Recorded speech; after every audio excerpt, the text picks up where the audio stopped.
We are one quarterfinal down. We are now reloaded and ready for another. We are live in Rio de Janeiro, Brazil. My name's Ian, this is Nivi. Nivi is a Brazilian resident. She loves it here. We all love it here. I've got to say, you see the pictures at home of Brazil. I think we should do an event here every year. I'm putting it out there. I just love it so much. I agree, but I have to ask you, what do you prefer, São Paulo or Rio?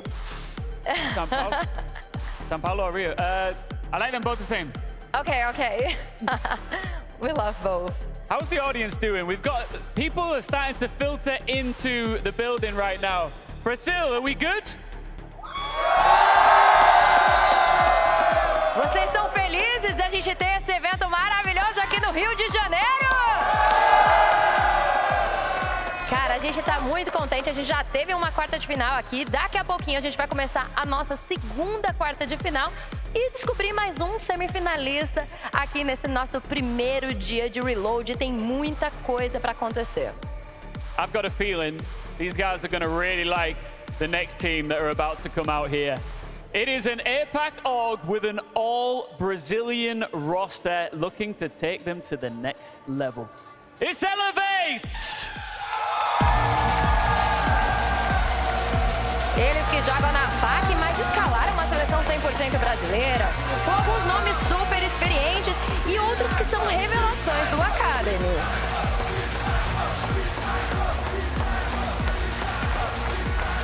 E a galera grita o nome do Psycho.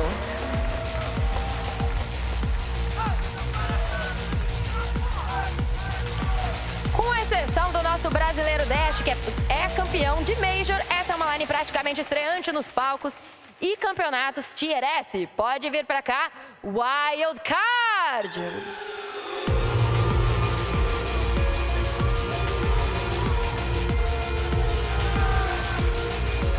It's a roster that feels like a shuffled deck from all over the world, looking to become the ace of the pack. Wildcard, cool, calm, and composed here in Rio de Janeiro.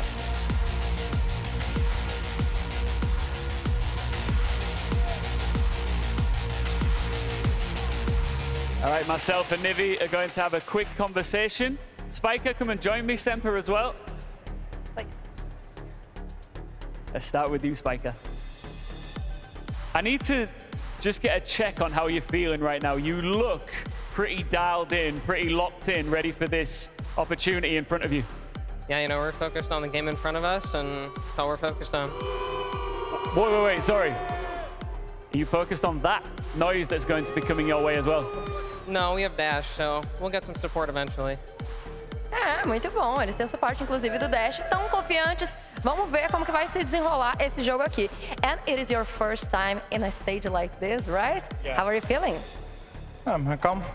I just gotta play and win them. Falou que vai vencer aqui. O pessoal pediu pra você falar um pouquinho de português. Fala um pouquinho de português pra galera também. Vamos ganhar desses gringos, porra! Wait, what did he say? Let's gonna win. Now, I've got to ask, do you feel like a wild card out here at all? Do you feel like underdogs or do you feel like big hitters? We've been underdogs this whole tournament, and we made it further than we thought we would, so we're just happy to be here. I think you've impressed a lot of people out here, and I'm sure that you don't believe that this is where your journey ends. No, not today. Okay, so are you prepared? Yes. Are you prepared? Yes. So let's start the game. Shake hands, and best of luck. Let's do it. Welcome on in, second game here of the main stage. And Pengu, look, these are the two unlikely heroes of Reload so far. On the one hand, this team that everyone is saying an APAC team. Let's be honest. We heard what Semper was saying. He is Brazilian through and through, and the crowd will be on his side. Yeah, they will. That's the thing. Wildcard also said Spiker, they made it further than they thought so far. So like less expectations perhaps, and I think pressure right now is the big enemy potentially here. Big stage, gonna be a big crowd later on as well. And if you win today, it's only gonna get crazier and crazier. That's it. And of course, both of these teams were likely predicted, placed to be going out during that Reload to Survive stage. And now we're guaranteed to have at least one of them into the semi-finals. Both of them with actually a surprisingly lack of experience. Elevate and Wildcard both have 3 players on their teams making their debut at this event. For Elevate, it's Romeo, Naka, and Semper. For Wildcard, Spiker, Bay, and Baby Shark. That's 6 out of the 10 players in the server who have never played an international event before, let alone in front of a crowd. That's fair enough, but then we say Psycho, right? You said 8-year anniversary yesterday for his career. Kansen, who was a god back on Sonics. Dash, who won a major. Yes, you have inexperienced players, but you also have veterancy and experienced people at a big stage. That's right. It's a real contrast. We've got these leadership figures. You've also got Hogsword as well, formerly of Team Liquid, coaching this Elevate team. We've seen his tactical timeouts in the past. Both of these rosters have those leadership figures, those veterans, as you said.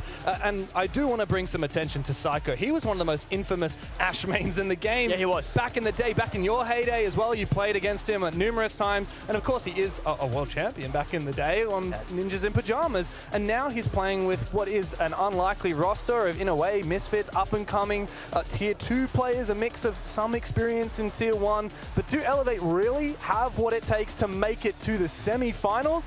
I think that if they looked at the bracket, they saw they were coming up against Wildcard, they probably would have been punching their fists in the air straight away. Yeah, but with that being said, the 2 teams here, they had a very different road to making main stage. Elevate played, I would say, the easier bunch. Yes, they started up against Furia, they had a 3-7 loss. Then they're playing CAG into PSG into Scars. Elevate played the system, whereas Wildcard, then a much tougher one, more experience, like Scars to start off with, sure. Then Falcons, G2, SSG, Secret. I feel like looking at how the event has been played out so far, Wildcard will have a small advantage by playing better teams and more variety as well. That's all right, yeah. Wildcard have actually won twice as many matches so far. Also true. As Elevate, they lost 2 and won 2, and those 2 that they won, as you said, PSG and Scars, the 2 worst teams at the tournament by far. Technically, yeah. Elevate beat the 2 worst teams in the tournament and made main stage. So even though they've got a lot of hype behind them, and they'll no doubt the crowd will be on their side, Wildcard have actually kind of proved their place here a little bit more than that by beating teams like G2, SSG, and Secret, all of which are really formidable scalps to take.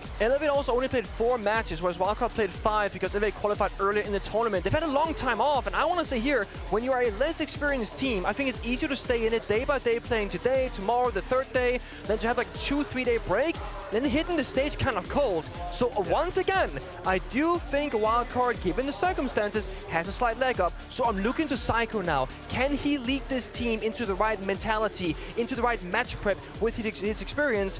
Because Psycho has also been the worst performing player statistically for Elevate, but on a stage like this, that's where he can stay cool, calm, and collected, and perhaps get a significantly better performance out of him. That's it. This is Psycho's domain. He's played on the stage a million times before.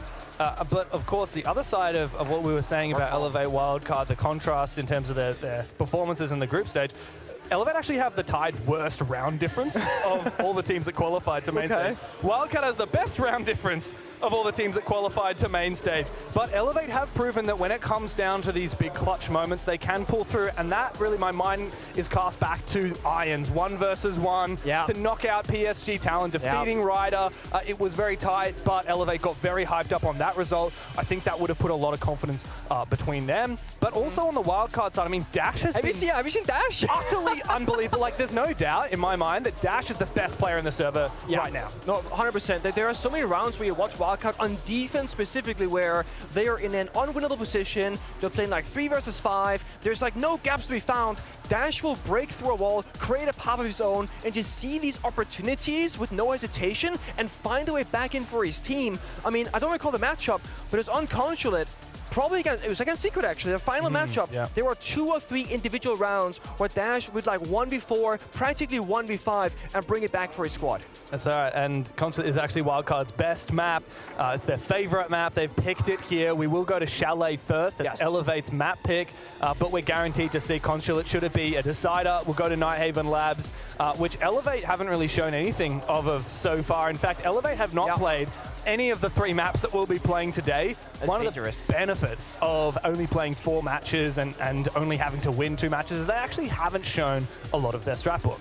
No, and whether that's deliberate or not, it's hard to say, but they played Clubhouse back-to-back for Elevate into Bank Border. So they've shown maps where, again, it's like, Clubhouse, most teams do the same kind of similar executes, and Border is more of what we call like a TDM map. They've only really shown a lot of strats against PSG on Bank, so I will say Elevate have not been challenged fully. Yeah, that's exactly right. Now, Shalet is where we go. Evan? And Elevate, no, Wildcard actually have the advantage from you guys back home. Wildcard have proven a point with their victories over G2, Space Station, and Secret. But Elevate, well, they have the crowd behind them. There's no doubt about it. So let's dig into Shalet.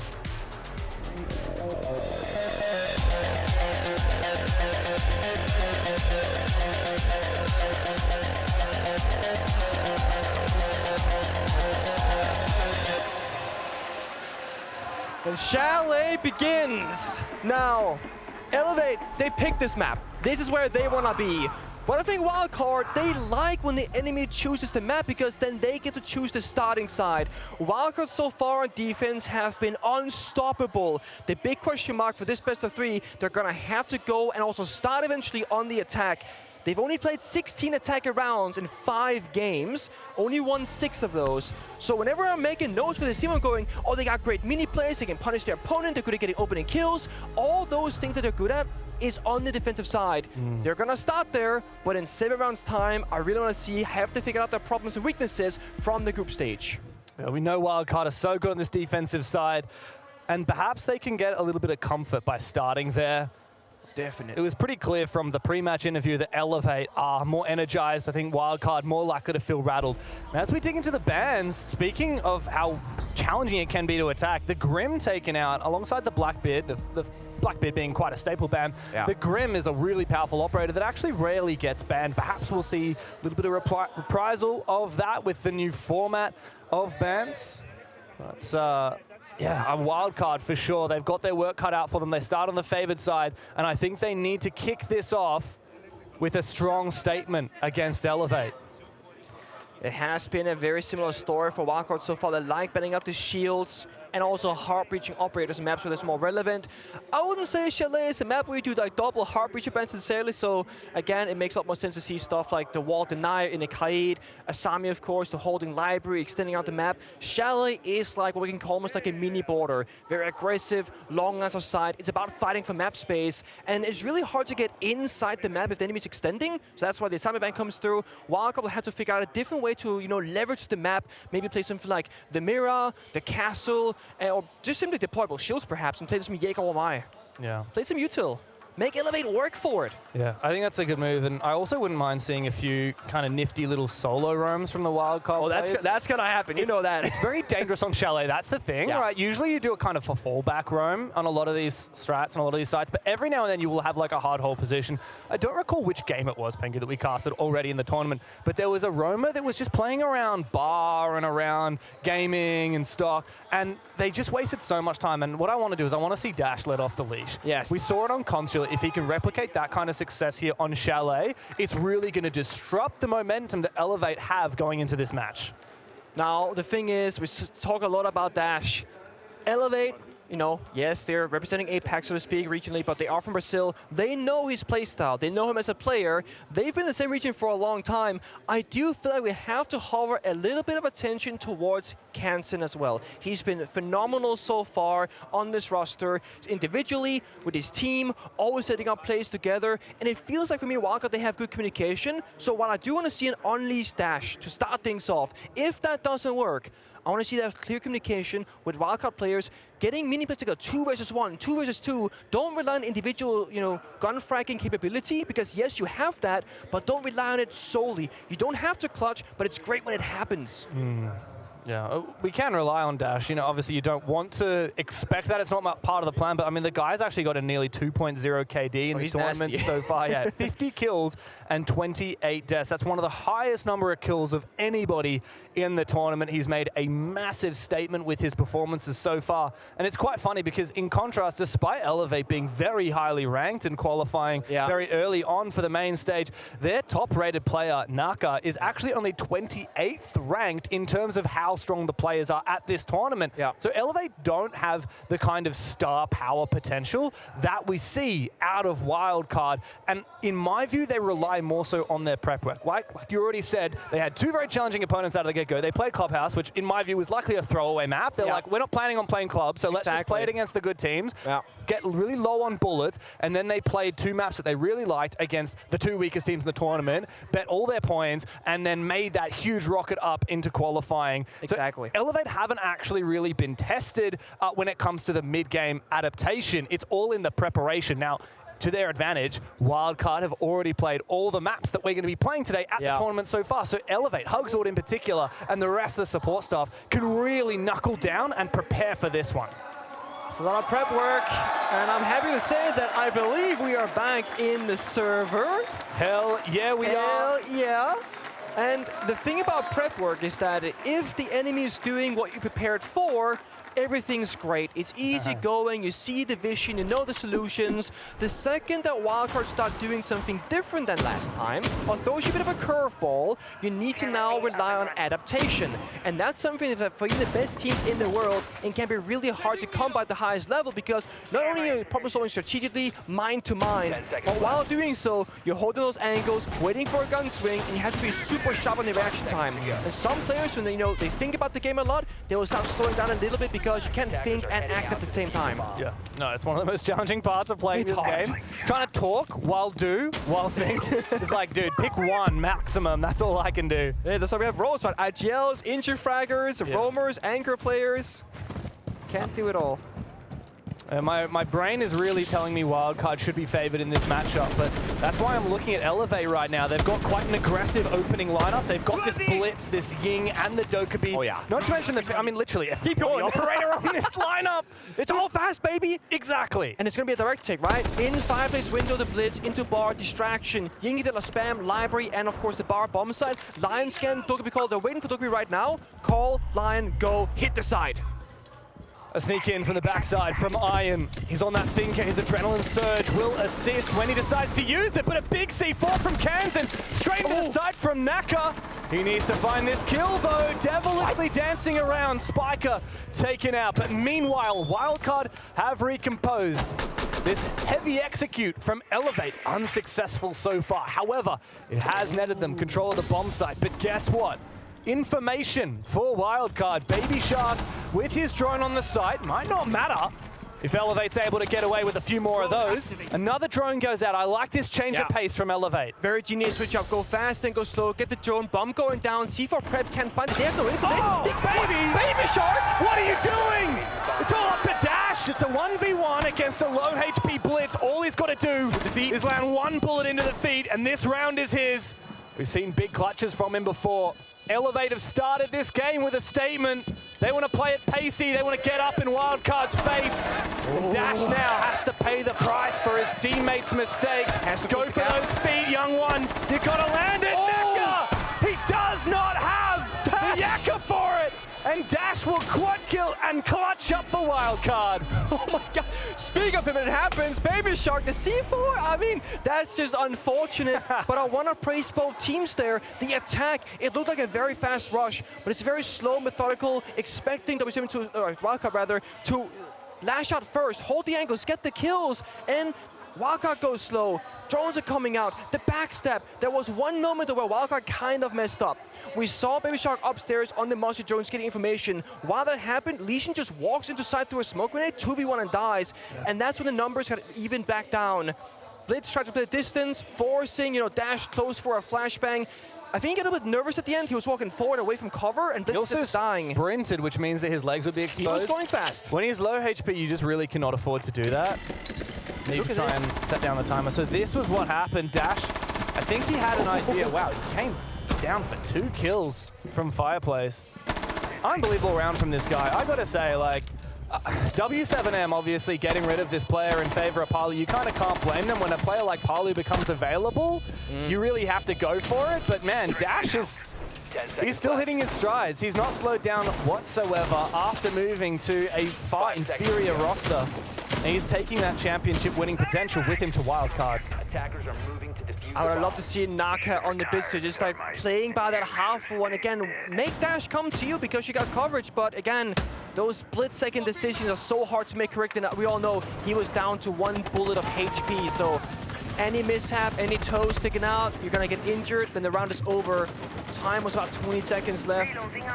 But Elevate will keep the pressure. This time again, Glass, Sense, Deimos, pick out the pocket strats. The great thing about this lineup to me is that they can go for a normal like roam clear, take top floor control, hit the bomb site later, or if they see an opening or get the Glass in the Sense start positions, they can go for a direct bomb site attack as well. So very flexible, dynamic attacking lineup that can do it all. Hostile tag. Oh, careful peeking that, Baby Shark. After the mistake you made last round, let's not do it again. And Dash is trying to see if he can catch the bait here, but Semper sneaking up from behind. I don't think it's been heard. Aggressive play though from the defense, and well, they are caught out. Baby Shark at least finds 1 refrag onto Iron, and the Deimos is dealt with, but he's been droned out, he's been cornered, he has been trapped. He'll try and escape, but he's going to be vulnerable to Romeo, lying in wait outside the main door of lobby, leaving it all up to Kansan. Well, again, with that lineup, Sense, Glass, you wouldn't think that's going to be a roam clear and bar, right? But they still play aggressive in positions. Semper on his Sense walks up from basement to cut off the crosses. They recognize Wildcard. Oh, let's get rid of challenge it! But Kansan, good for 2, with 2 more to go. And now the round is in his control.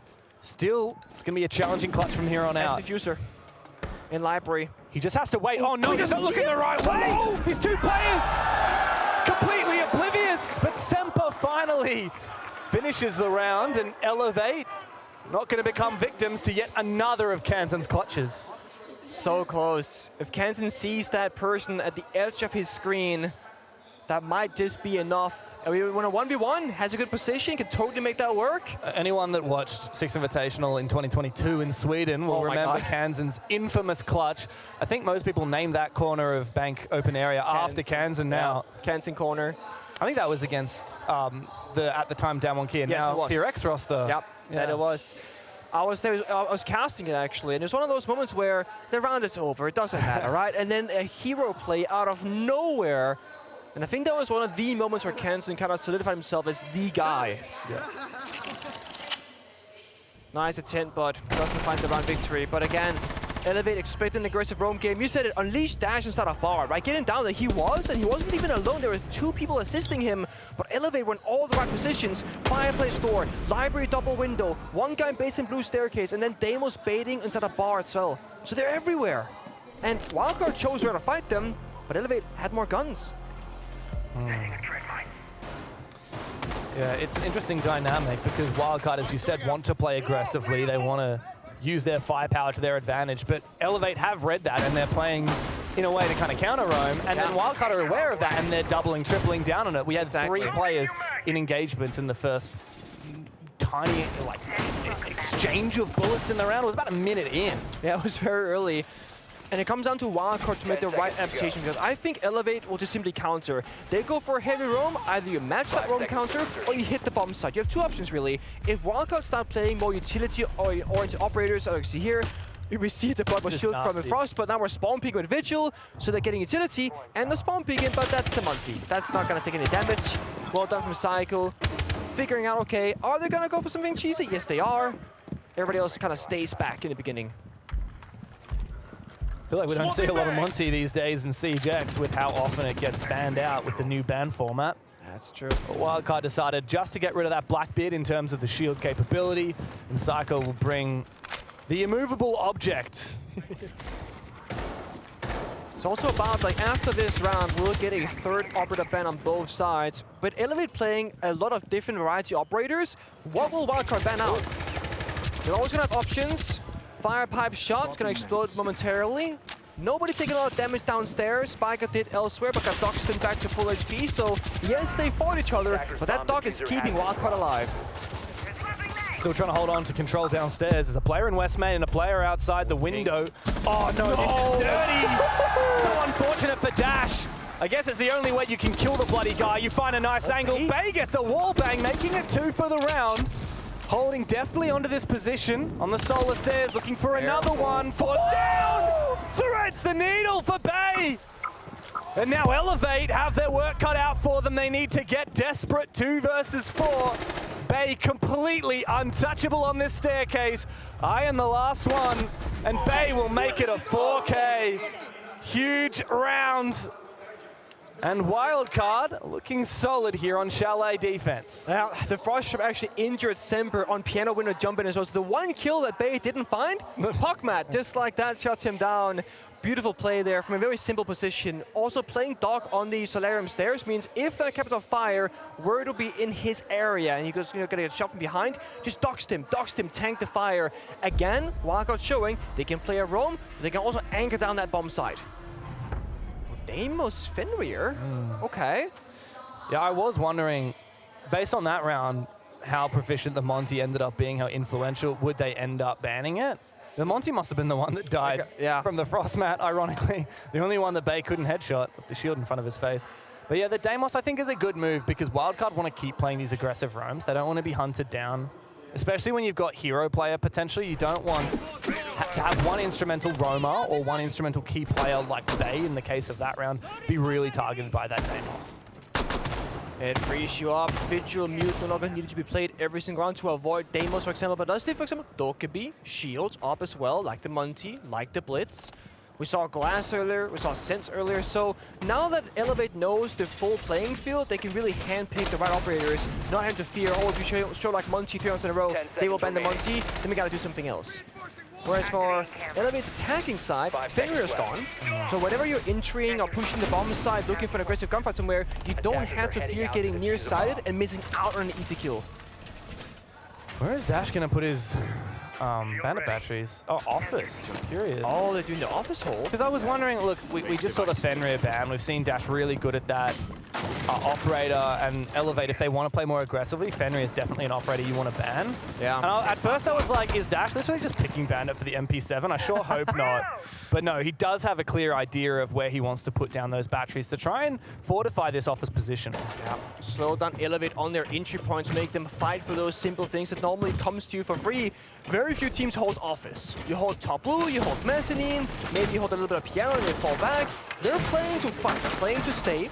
Dash is not going to have any real way back once Elevate gets enough guns in this particular position.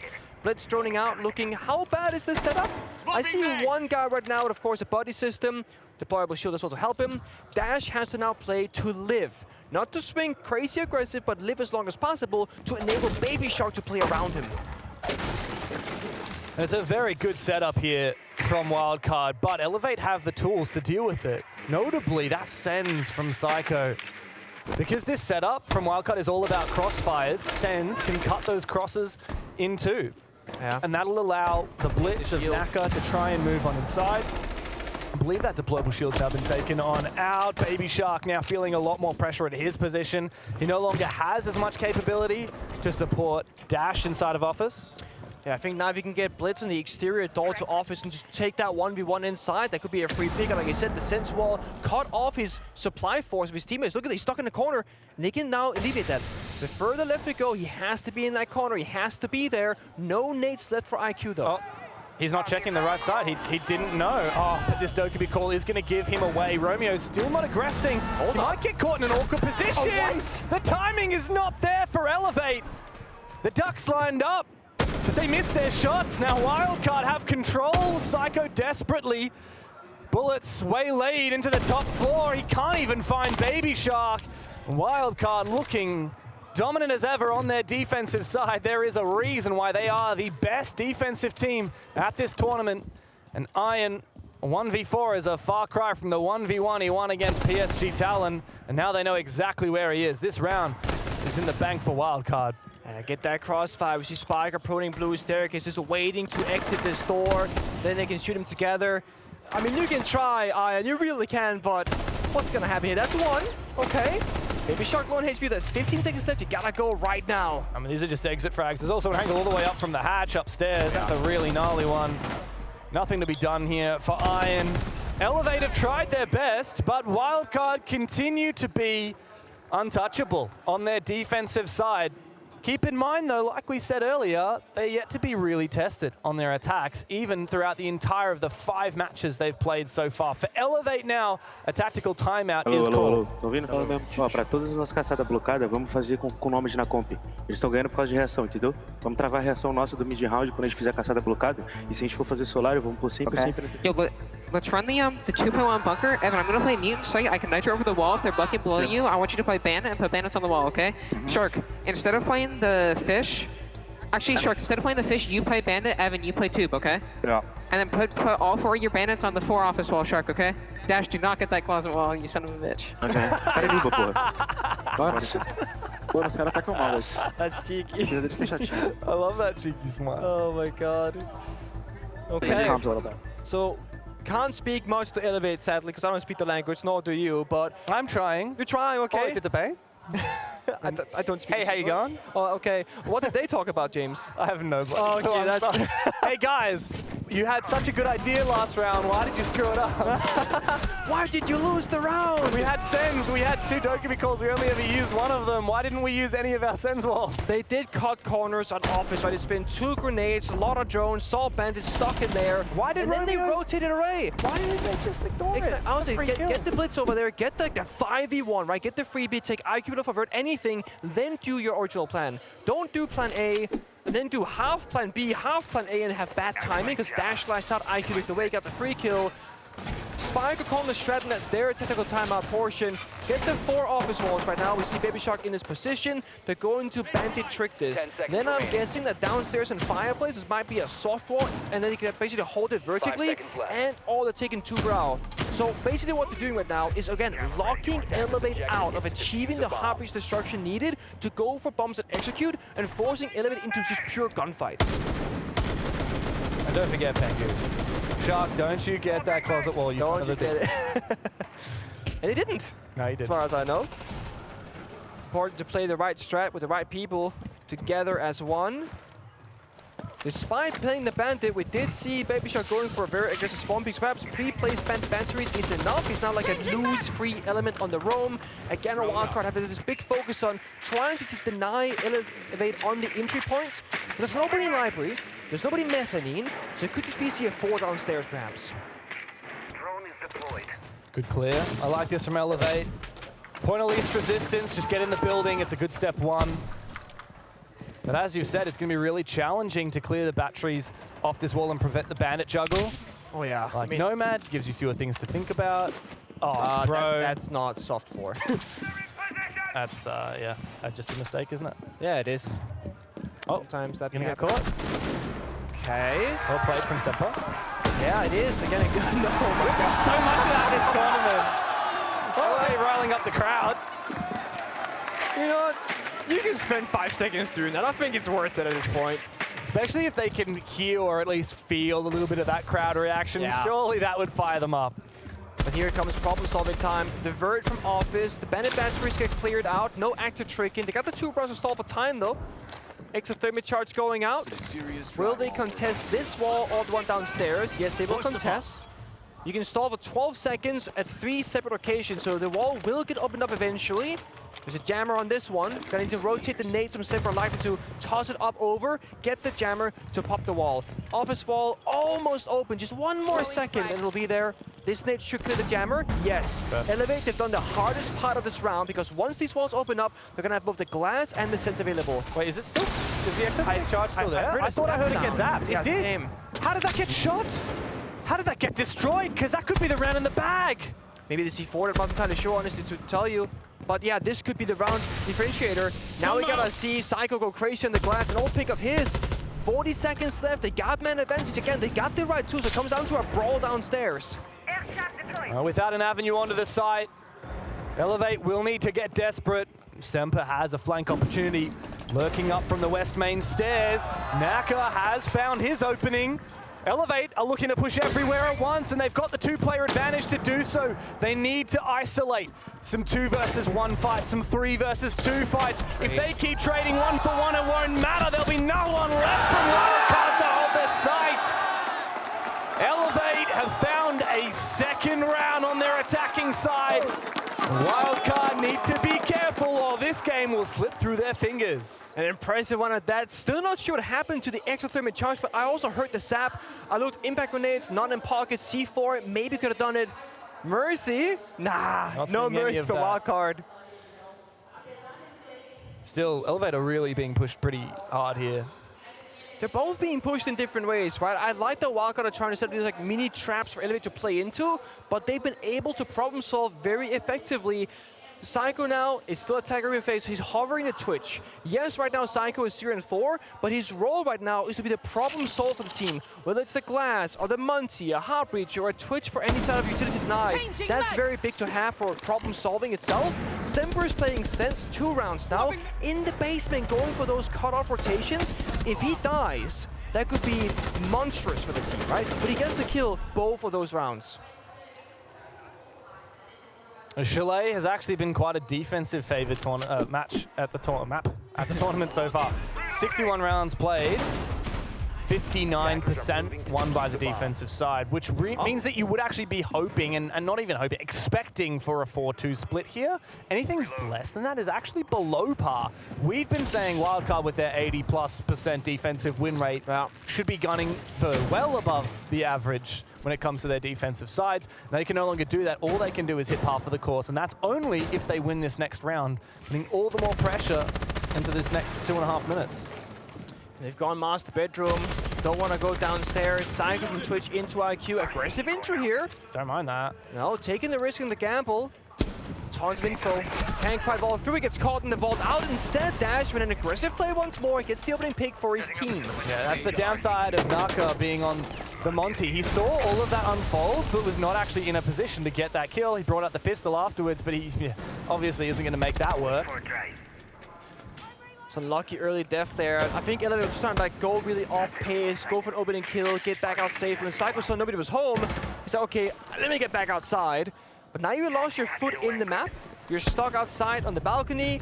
All of a sudden, Semper dies elsewhere as well. Munty's solo library hasn't accomplished anything in this round, and no one's there to help him do it either. So, not sure what this attack is trying to accomplish right now. Don't do it. Dangerous. Okay, never mind. Credit to him. Not easy at all to find that kill. Good map control. A final piece back for Elevate. Wildcard still have the numbers advantage. Elevate have had the numbers advantage every single round. The last 4 rounds in a row, they've found that opening pick, and yet they've only won 2 of them. Now from a numbers disadvantage, I still find it hard to imagine that Elevate will be able to pull this off. If they do, it'll come down to some spectacular Monty play. There is one benefit though, with Babe dying on the smoke, there's no real plant deny, no C4, no toxic babes, there is an echo sure to deny the timer of it, but can't get a kill. The flank is wide open, however the timing is bad. Oh, but apparently nobody's ears are on here. For Ion, he loses his life, and Romeo is completely caught off guard, now out on the balcony. He's the last one left, low HP. Elevate were never in a great position, but they certainly had more to it than what we just saw.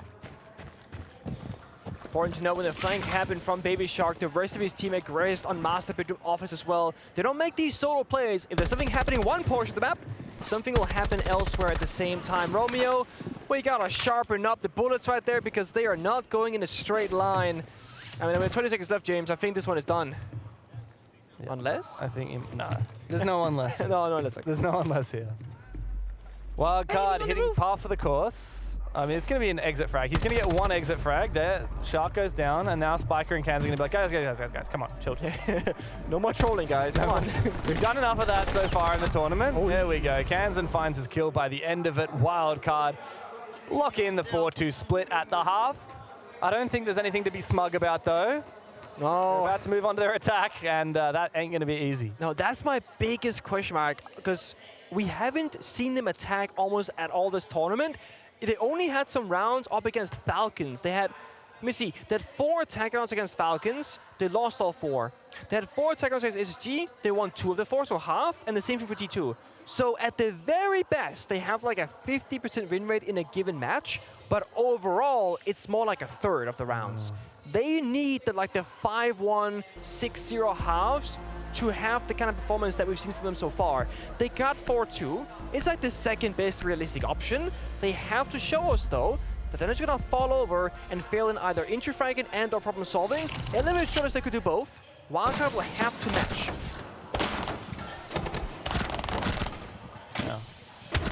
That was a big move from Baby Shark. I really like what you highlighted, Pengu, how the guys on site all aggress at the exact same time. That's really what separates good teams from great teams. Yeah. Often teams at the lower levels will win rounds by that kind of out of accident. Yeah. Teams happen, players on the same team happen to push at the same time and it catches your opponent off guard. But once you finally unlock that level of synergy where you can actually coordinate it, Shark says, guys, I'm about to flank, be ready to push out. Okay, 3, 2, 1, go. Yeah. And then they do it all at the same time. That's what separates the good teams from the truly great ones. But is Wildcard the team where you would expect them to have it that early? That's my thing, because they're a younger roster, like together, so to speak. I would expect all other teams to have that skill set, not necessarily these guys. No. But they got it. Yeah, good fundamentals from Wildcard. I think that's what's impressed us the most about a lot of these underdog teams that have borne success at Reload. Teams like CHE, who have had semis, teams like FearX, Wildcard. These teams have actually impressed us with their fundamentals. You know, it's one thing to say, oh, they had a good fragger or they had one good round or we're scared of this player, but they're not smart. The team's not smart. No, that's not at all the case. These guys are playing good Siege through and through. And keep in mind, I mean, this roster has had a lot of roster changes in recent history. Of course, Dash coming in, Shark coming in, both very recent roster changes. They've only been on the team for about a month. Elevate on the other team have only been a team for about a month. So I guess we even give them some credit. Good EMP, but Ion aggresses forward, gets the kill. Instead of running away, why not just take the fight, take down Bay, get out alive as well. I really like that move from Ion. Semper, though, finds himself injured upstairs in the piano hallway from the window, I believe. Is Romeo going to go for that? I think Psycho's playing aggressively, contesting this angle to enable Romeo to get into position, goes for the revive here. I think that's the right call. You couldn't leave it much later than that. Romeo can now go retake his position. On account of Ion dropping down the hatch and falling back, it does mean Elevate have effectively lost library, but they can still contest it from outside in safer positions. And they're holding mezzanine, they're holding top blue as well. Another person falls, cancelled this time. The attack so far looking a little bit lackluster for Wildcard in their first opening round. Again, Elevate are not giving them any free kills right now. They're gonna keep that man advantage and build it bigger.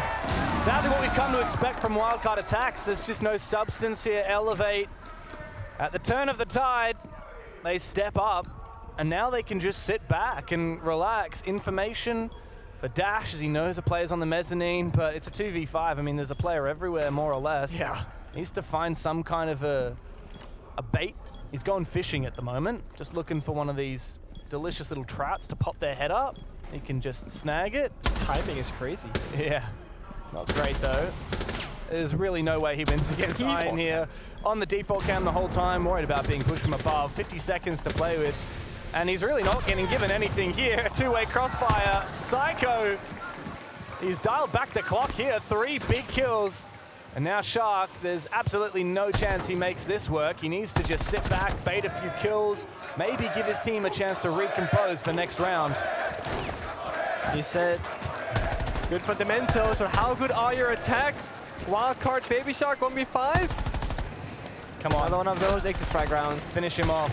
The Brazilian crowd are just waiting for their team to get one step closer to tying this up, and Baby Shark is certainly not capable of doing anything about it. Romeo teased out. Come on, put him out of his misery already. Elevate. You can't let him be continuing to stay alive. That's finally it. A flawless round for Wildcard. And they have a reminder from the crowd that they have the audience here on their side. There is Dash, of course, on the other line of players, but would you rather have one Brazilian if you're the crowd, or 5 and the support staff as well? It's not entirely fair, is it? So if Dash got a 1 versus 5 clutch against 5 Brazilians, who would they cheer for? Surely Dash at that point, 'cause that's just spectacular. Yeah, you got to. Dude's a major champ. Bonk. Good round from Psycho. Maybe he just needs a DMR. Maybe he's just lost a lot of comfort on the SMGs. We've talked about him a little bit. He's been not the greatest this tournament. Quite on the scoreboard, but again, playing those roles that are so necessary and very thankless, you know? When you play, I don't know, a shield like Monty, even if you're just walking about, you're usually getting pretty good value, intel, etc. Whereas you can play an Ashe, and some rounds you get no kills, you might not have any value at all. Psycho's playing valuable operators regardless of how many kills he gets on the attack. Now he's playing Oryx, he's playing Aruni. He kind of has to frag it out now on the defensive side to make it up for it. Yeah, good. I want to see that energy out of Psycho. What from Wildcard? Because if that round has anything to go by, then they'll be silenced very quickly here by Elevate. Now, this is the Brazilian/APAC teams. Matt pick. Can I just say, You're never gonna let that go. These guys aren't APAC, at least not yet. If they're a full Brazilian roster, but they play in APAC, then we can start calling them APAC. So by stage 1, they're APAC. Yeah, but they're not yet. They haven't played a single scrim in APAC yet. I think that's fair. I do think it's important to credit where these Elevate guys have come from. I mean, this is a primarily Tier 2 roster. Obviously, Psycho, formerly of NIP back in the day. Semper had a stint on MIBR. But Ion from W7M Academy, Naka and Romeo from Elevate Academy, even one of the coaches, Freezow from W7M Academy. So this is essentially like a Tier 2 team that's now been rocketed to the big stage, and they're actually proving that, man, Brazilian Tier 2, they've got legs. In Tier 1, they got the whole thing. I mean, no one can really topple the Brazilian region right now. The last couple of years from Rainbow Six Siege. Maybe some individual teams, but no other regions. Flashbang going out. I thought for a second they're gonna push it, but right now they're holding on. Maybe trying to bait Elevate to make a move, overstep, go for a swing, being a little bit panicky, but they got their corners. They're comfortable. Again, Wildcard on the attack, they have to problem solve them. Without the Capital, those corners are that much harder to clear. Nate comes out, misses the mark, Blackbeard up the staircase, gets good information, but what can they do with this? Yeah, that's the problem here. Blackbeard's now walked into a crossfire. Bay goes down to Semper, and there's nothing from Wildcard. One consolation frag is not near enough for the cost that they have paid. Kansan can slowly bring it back, but Wildcard cannot afford one little kill here, one little kill there. Baby Shark's had a bit of a rough slog these last couple of rounds. Kansan's in Solarium, but they got the yellow ping information with those Valcams most likely. I mean, Wildcard not in a bad position, but as I say that, another player falls. Baby Shark now down to a 2v3, backs against the wall. Wildcard, you gotta go for kills once again. Yeah, Psycho's in good position too. I don't think Kansan's gonna be able to keep on fishing for kills here. From inside Solarium, as you said, they know exactly where he is. Valkyrie cameras from Ion, sat by Romeo at the moment in Solarium. There's so much info here for the Brazilians as Kansan continues looking for something. How good are Psycho's ears? Does he know where this player is dashing back and forth around? Kansan still just waiting for someone to peek him. You can't wait forever, son. A bit of distraction as Dash looks to try and repel on in, but it's too late. A lot of damage dealt. No diffuser to speak of. A small magazine to play with, and Psycho silences his fellow Brazilian on the opposition for Elevate to tie the scoreline.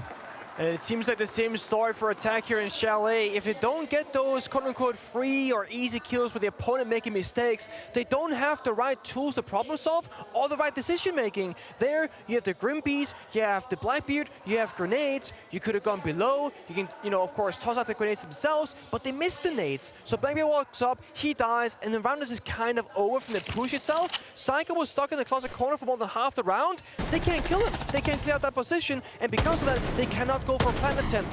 If Psycho wasn't here, get a player, big window repel, stop planting. The only cover is C4 downstairs where there was a flying drone from Wildcard. So again, Wildcard, we said these teams are good fundamentals, and it is true. But it seems like it's mostly a defender-sided fundamental that really is working for them, and the attacking one, lack of experience perhaps. Yeah, I feel like Wildcard need to go and play some scrims where they just play like 50 attack rounds. Honestly, that's not a bad shout. And it's not like, okay guys, we need to sit there and have some strats. No, they just need to experience what to do in those mid rounds, especially when things don't go to plan. Because when they didn't have a proper Ingress, as you said, after they missed all those nades and didn't have a Capitao, what was their plan? Their plan was to sit there and wait for people to peek them, but guess what? They're on camera the whole time. Elevate, even if maybe in another day without that info, they wouldn't get baited into peeking. They definitely aren't going to get baited when they just see on that camera, this guy is literally just watching for us. Yeah. We're not going to give him a damn thing. Also, mind you, in the first 2 defensive rounds, and the only 2 pretty much, Psycho has been the centerpiece of the strat. He was playing Library, got a 3-play, playing to live. Last round, playing that Master Bedroom Closet, holding the crossover Bathroom, playing to live. And the rest of Elevate and defense are playing around him. So Psycho finds himself very much in a leadership position from the defensive side, and everyone can just say, hey Psycho, what's the plan? What do you need? And he just knows when to stand still and when to go for a swing. Well, very different situation now that we're going all the way down to the basement, Pengu. First time. Yeah. It's crazy that we can play 8 rounds of Shalet in 2025 and not see the basement once.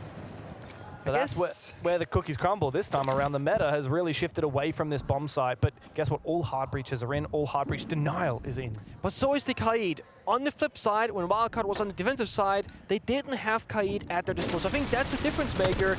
But then I'm just thinking, just play EMPs, play Thatcher. That's the counter, right? This is a roam clear. Ram Boogie Drone goes out, ton of verticality, and you're right, there's all those hard breaches available as well.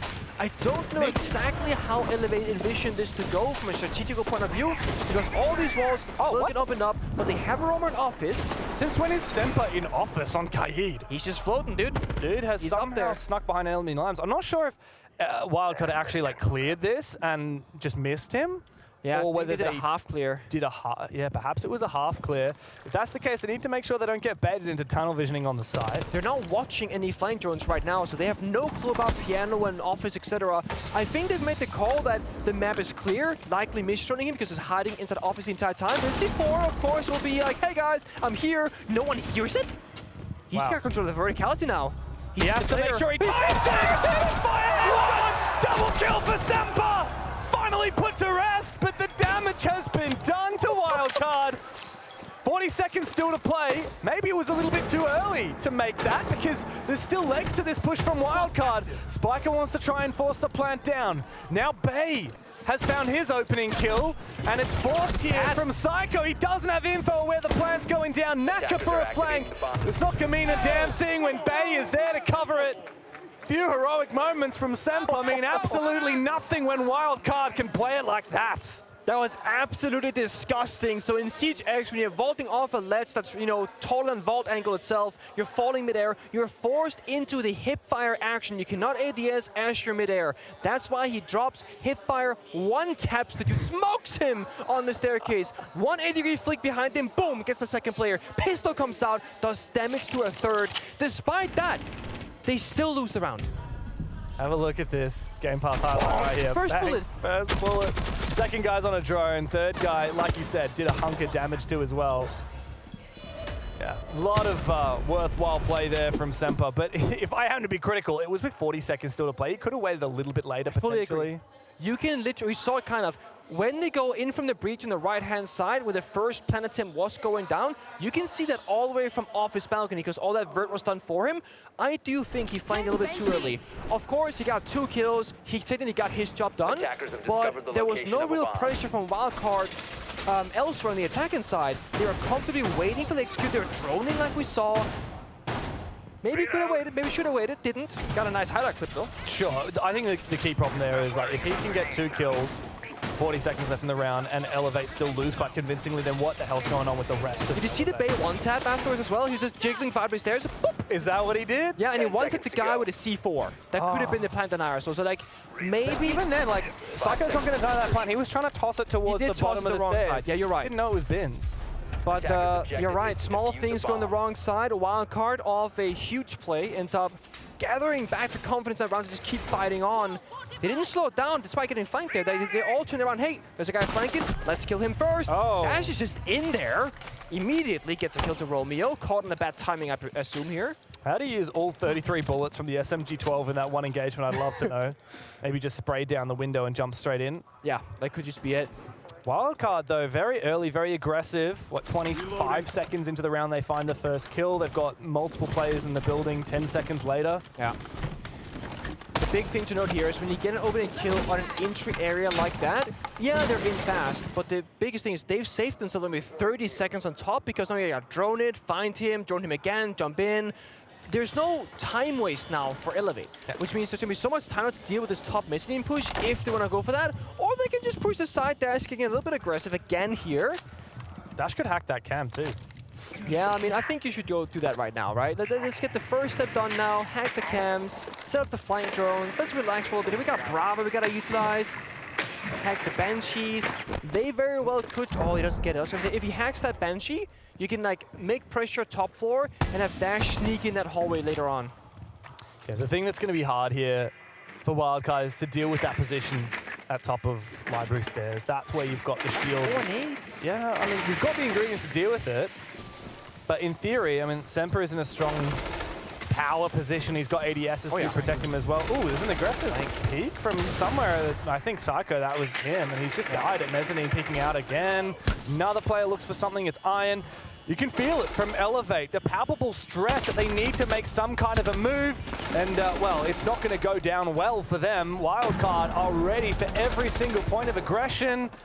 Iron might retake mezzanine, but it doesn't matter when the rest of Wildcard are in elsewhere positions. Semper's also hunted down the Blackbeard now, forcing Iron further back, a 1 versus 5.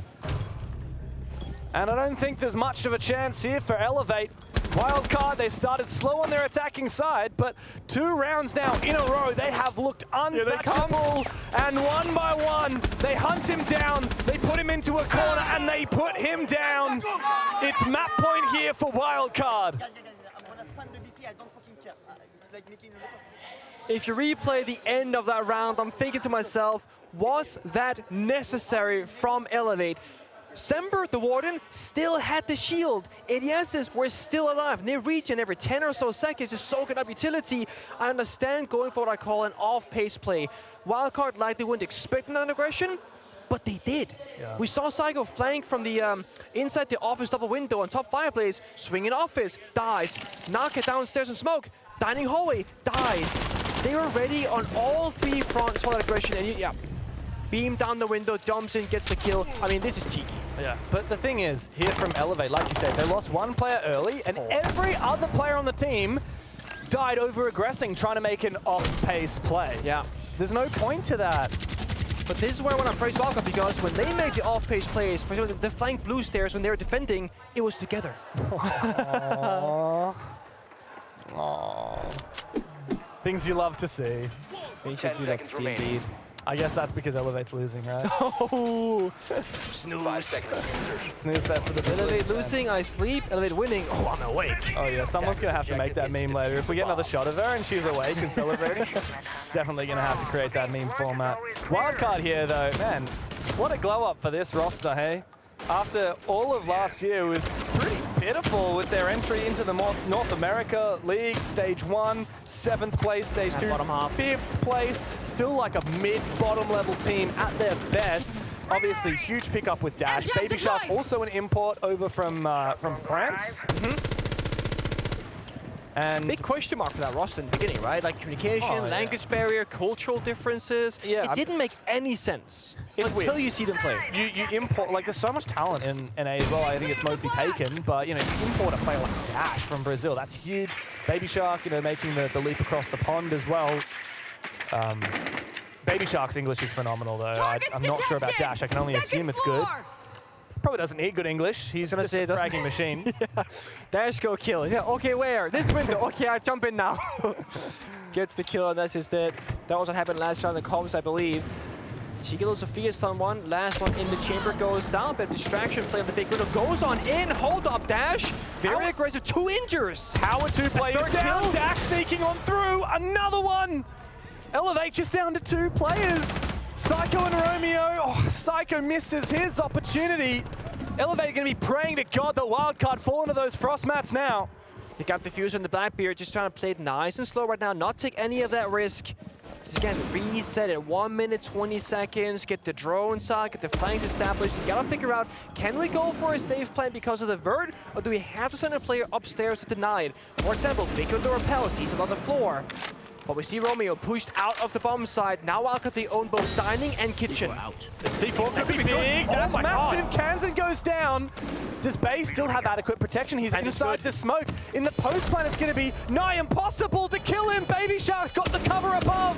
Oh boy. All up to Romeo to save Elevate's map pick, but Wildcard silence the crowd and they make a statement here in Rio. Wildcard is certainly the real deal, and they are one map away from a semi-final. That's crazy to say, right? But that is the truth. One map away, and with that, they showed us also some strength on the attacking side. It was a slow start for them, not getting those opening kills, not getting foothold inside the map, but then they figured it out, and they solved it, and they got the dub. The two unlikely heroes of Rio will still duke it out. It's not over yet, but Wildcard have the upper hand. We'll be back after this.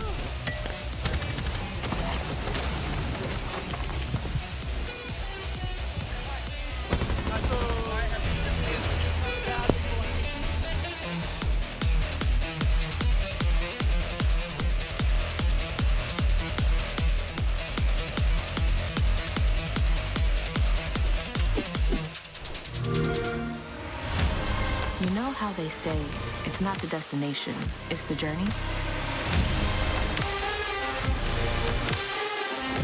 And the journey of 1,000 miles begins with a single step. And you know what? They're right.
Wildcard continued to impress. Map 1 of the series, that looked dominant, and it looked scary for other teams that have been counting them out. We looked at this game, Lax, and we said that yes, coming into it, Elevate probably looked like the lesser of the two, but did we expect Wildcard to still have such prominence in a best of 3? Well, first off, Elevate need to elevate their gameplay, that's for sure. But in terms of Wildcard, I think this is kind of everything that we were expecting. Now, the casters were talking about, which is true. Wildcard really haven't played a lot of attacks given that first format during phase 1. They were doing everything based off their defenses. But as we saw with their attacks, which personally I think both me and Fox are extremely impressed, and even for me, being a former teammate with Spiker, seeing him grow and be the IGL that he's becoming, and having all of these players on the same page, you even heard in that breakdown, in that timeout, what he wanted to set up and have everyone do. I am really impressed with how well Spiker has matured as an IGL. Absolutely, and for the whole team to be able to accomplish this within a month or so of practice is insane that we're actually talking about it. And obviously, you can say, oh, the Shalet is one of Wildcard's better maps. Yes, Elevate's not doing themselves any favor going to Shalet, but at the end of the day, it has absolutely nothing to do with the map. We see this on every single map from Wildcard, and I'm glad they got to showcase it on their attacks to get a couple more rounds out, obviously for the stat sheet, because the way that they're winning is they are so good at taking the positions that they need. They don't take anything extra. They don't go for overzealous plays. And on defense, they fight for what they need. Every round, they're constantly maintaining on how are we going to win the round, worst case scenario. We need to hold this. They do it.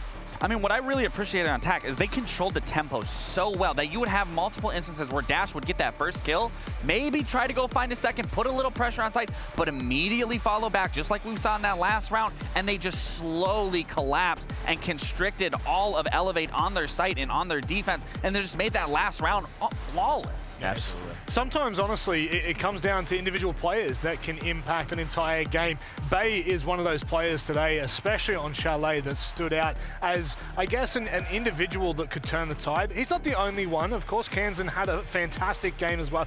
Dash was unreal. But if we stick to Bay for a moment here, Lax, I mean, this is the kind of performance that can elevate you well into what would be a live stage performance, potentially a grand final. Yeah, absolutely. I think when you surround yourself, like I said, like players like Dash, like Kansan, and then also the three of Spiker, Bay, and Baby Shark that don't have any LAN experience, you don't need the crowd behind you. Sure, it's great, but what's important is that you have your teammates next to you. You have your teammates behind you. You have your teammates hyping you up. And when you're putting up a performance like this, for someone that has no LAN experience, you have to feel good. Bay is hitting one-taps like he's playing ranked. You are at an international level versus international players, a former SI champion, and you're playing like you're just playing ranked. It's gotta feel good, and we have to highlight him for it. Yeah, to have the confidence to have such a young player to be able to hold some of those death positions. Right, young players can sometimes go crazy in the stat sheet, but he's playing arguably the most difficult positions, especially on that Solar Stairs 4K that we saw, locking it down, and he knows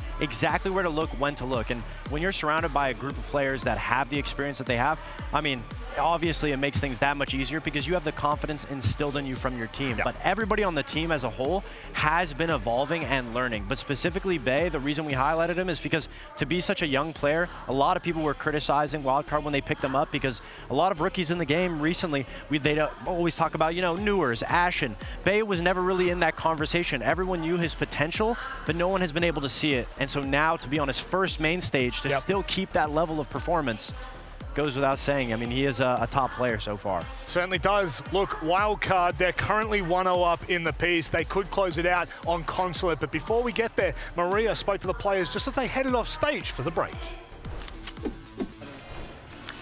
Cycle once again is playing in the main stage now for APAC region in an NA organization with a full Brazilian roster. How crazy? Super good sensation to be back on the stage. And that's it, super happy. Just happy. Just happy. Okay, thank you. You always played Dash in South America League, and now you are facing the Brazilian crowd going against you. How does it feel? I feel good. I mean, it's a dream playing here. I'd like to have the option to play like in the stage in São Paulo, but I'm realizing this. I'm like having this opportunity now to play in front of the crowd. So I mean, I know I'm playing against Brazilians. I know the crowds for cheering for them, but tomorrow maybe they're gonna cheer for me. Okay.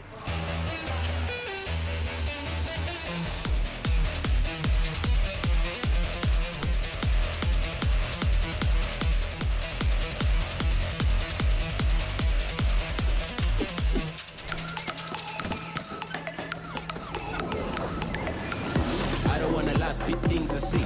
Back on my bullshit, I do it for G's. Do liquor, fuga, tuka, tuka, kids. Squeezing and goofers in a leap for bills. Hey, we be getting more paper, no joking no more. We don't need no favors. Hey, and they know all better. We be getting more dough when they need more flavors. They must spit harder, what you feel when I wow. Ever since I made it, when I wonder wow. We just when it's down, what you do, I can't be gone. Bully, do me, me down, no, not you, wow.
Welcome back to Brazil. We are in Rio de Janeiro live.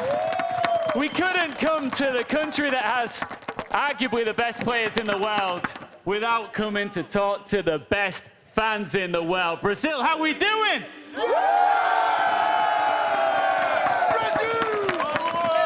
Yeah, that's a great crowd, Ian. So good. Maria, how are you? I'm fine. I'm having a good time. Me too. Quickly, just one quick thing. How's a careca? Yeah, if you live here, if you're part of the scene, you know what I'm talking about. But right now, you know the meme, yeah, right? You know the meme. I've got a surprise for everybody here in Rio. A giveaway. All right. All right. Game Pass. Ooh! 3 months of it. Ooh! And when Siege X drops, you get exclusive content. I know, can you believe it? Can I like have one for me? Yeah, no.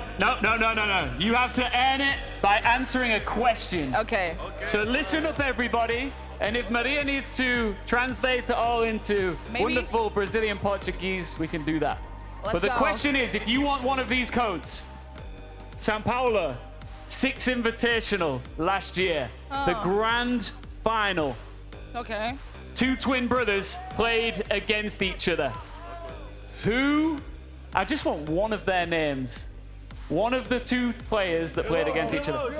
Hello. Okay, so they might know the answer. Handy. He's correct! All right, you get one. I don't know if I'm allowed to do this. You know, I'm pretty sure that I'm not. But the loudest one of you in the crowd right now, I will give another one of these Game Pass codes to. The loudest person behind us right now. Should we do this? Yeah. Galera, quem gritar mais alto agora aqui na arena vai ganhar também. Então bora começar a fazer barulho? Ok. 3, 2, 1. Pode gritar!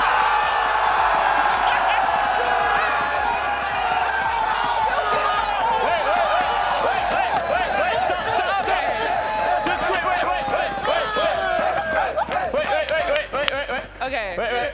Vamos, Jose Barunio!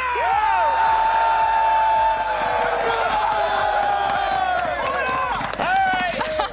Now it's a party. You get a card as well. Oh, no, I've already given you one. Sorry, you get a card as well. Maria, thank you so much. We will see plenty more of this wonderful woman, and we'll get right back into the action here in Brazil. It's Reload. See ya. G'day guys, welcome back. Oh my god, I gotta say, like we were just pissing ourselves laughing there. Ian's a troublemaker. Those guys are hilarious, and yeah, I can't get enough of the Brazilian attitude towards Siege.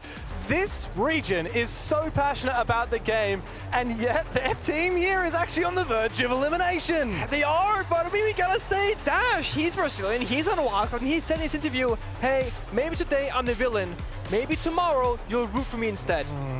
Making a statement there. Wildcard heavily favored in this matchup, but Elevate with the Brazilian crowd behind them. Can they keep this game alive on Consulate?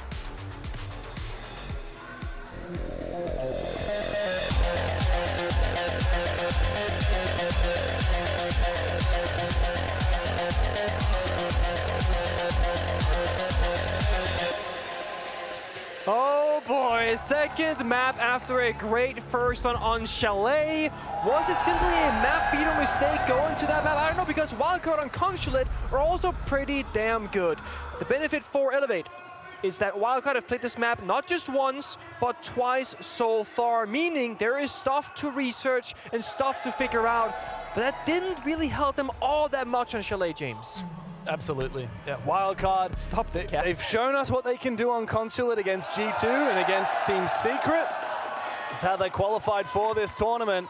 But Elevate, what have they been cooking up? Can they bounce back now as they start on the attacking side? Once again, Wildcard love their defense, and that's once again where they get to sit, Pengu. A little bit of a surprise to me. I would have thought that Elevate would choose to start on the defensive side. I was thinking, I was about to ask you, are you sure that the map feeder is done correctly, that this is actually a map pick of Wildcard? Every single team would pick defense start, especially against Wildcard. This has to be specific kind that gonna keep showing the Brazilian flag.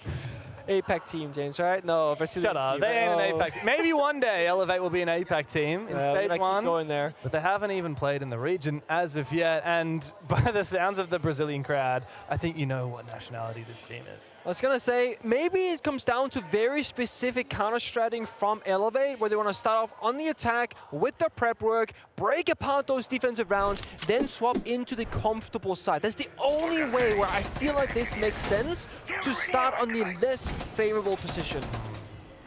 Perhaps they've done some solid counter-stratting to these setups. I don't recall very specific Wildcard setups on this top floor. I just remember that they were bloody good at that. Yeah, that's pretty much how it goes, right?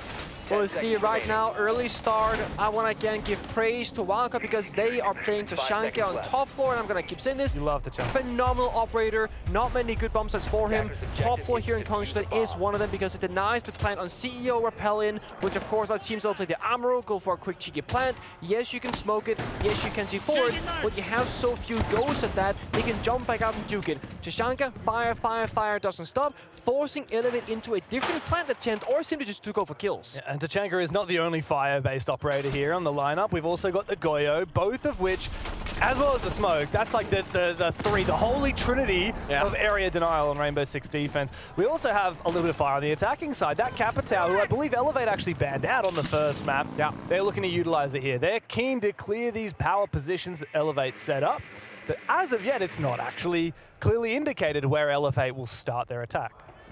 And we also know Wildcard, they're playing a very dynamic defensive setup right now. Aggression here with the Vigil, playing inside our copy room. C4 going out, almost takes down Romeo. That's the first step. Kill a couple of drones, do some damage, fall back.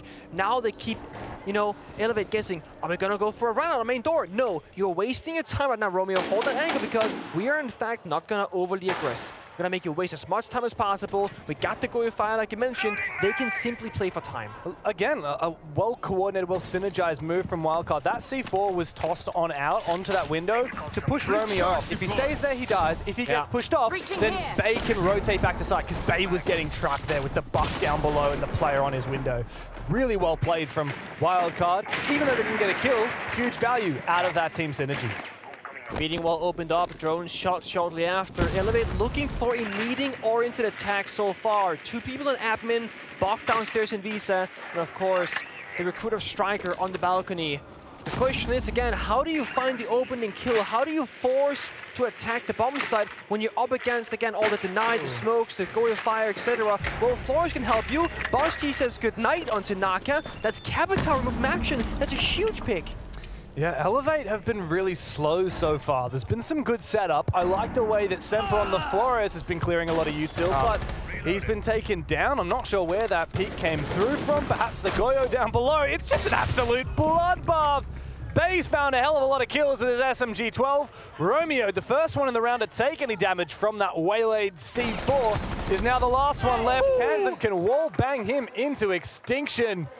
And Wildcard, well, that was not even a contest. A great start for the North American roster here on the second map. This is the hard thing about Consulate. It can be so hard to get A, in the building in good time, and B, with every single attacker alive with pretty much full HP. Once you're in the building, it feels a little bit like Cafe sometimes, where there's just more bad gunfights to take. There's so many things to worry about. The verticality, the utility, and the crossfires the defense can establish. When you're Wildcard on these 5 upcoming defensive rounds, as long as you have a crossfire at 2 versus 1, you will always be able to punish Elevate whenever they go for a play. In that previous round, we saw that. Yes, Naka died early first to Boss G, but afterwards, it was always Bay and someone else taking a fight at the same time, always applying all that pressure. Elevate, they, again, they gotta just problem solve, but you're on the weaker side. Going down 2-4 half is pretty much expected here. It is. But to me, I'm not just looking at whether the rounds are won, I'm looking at how they're won and lost. For Elevate, I want to see a little bit of an argument that they should be here, because at the moment they haven't put up a strong enough contest. 7-4 on the first map. Okay, that seems like a good contest on paper until you consider that this is Elevate's map pick. And now here on Consulate, where Wildcard expects to dominate. Elevate, another way to think about this. Ooh. Hold that thought for a second. Baby Shark wants to go for something here. K1A switched out instead of that Boss G. The jig is up. Cam was shot. They're waiting for it again.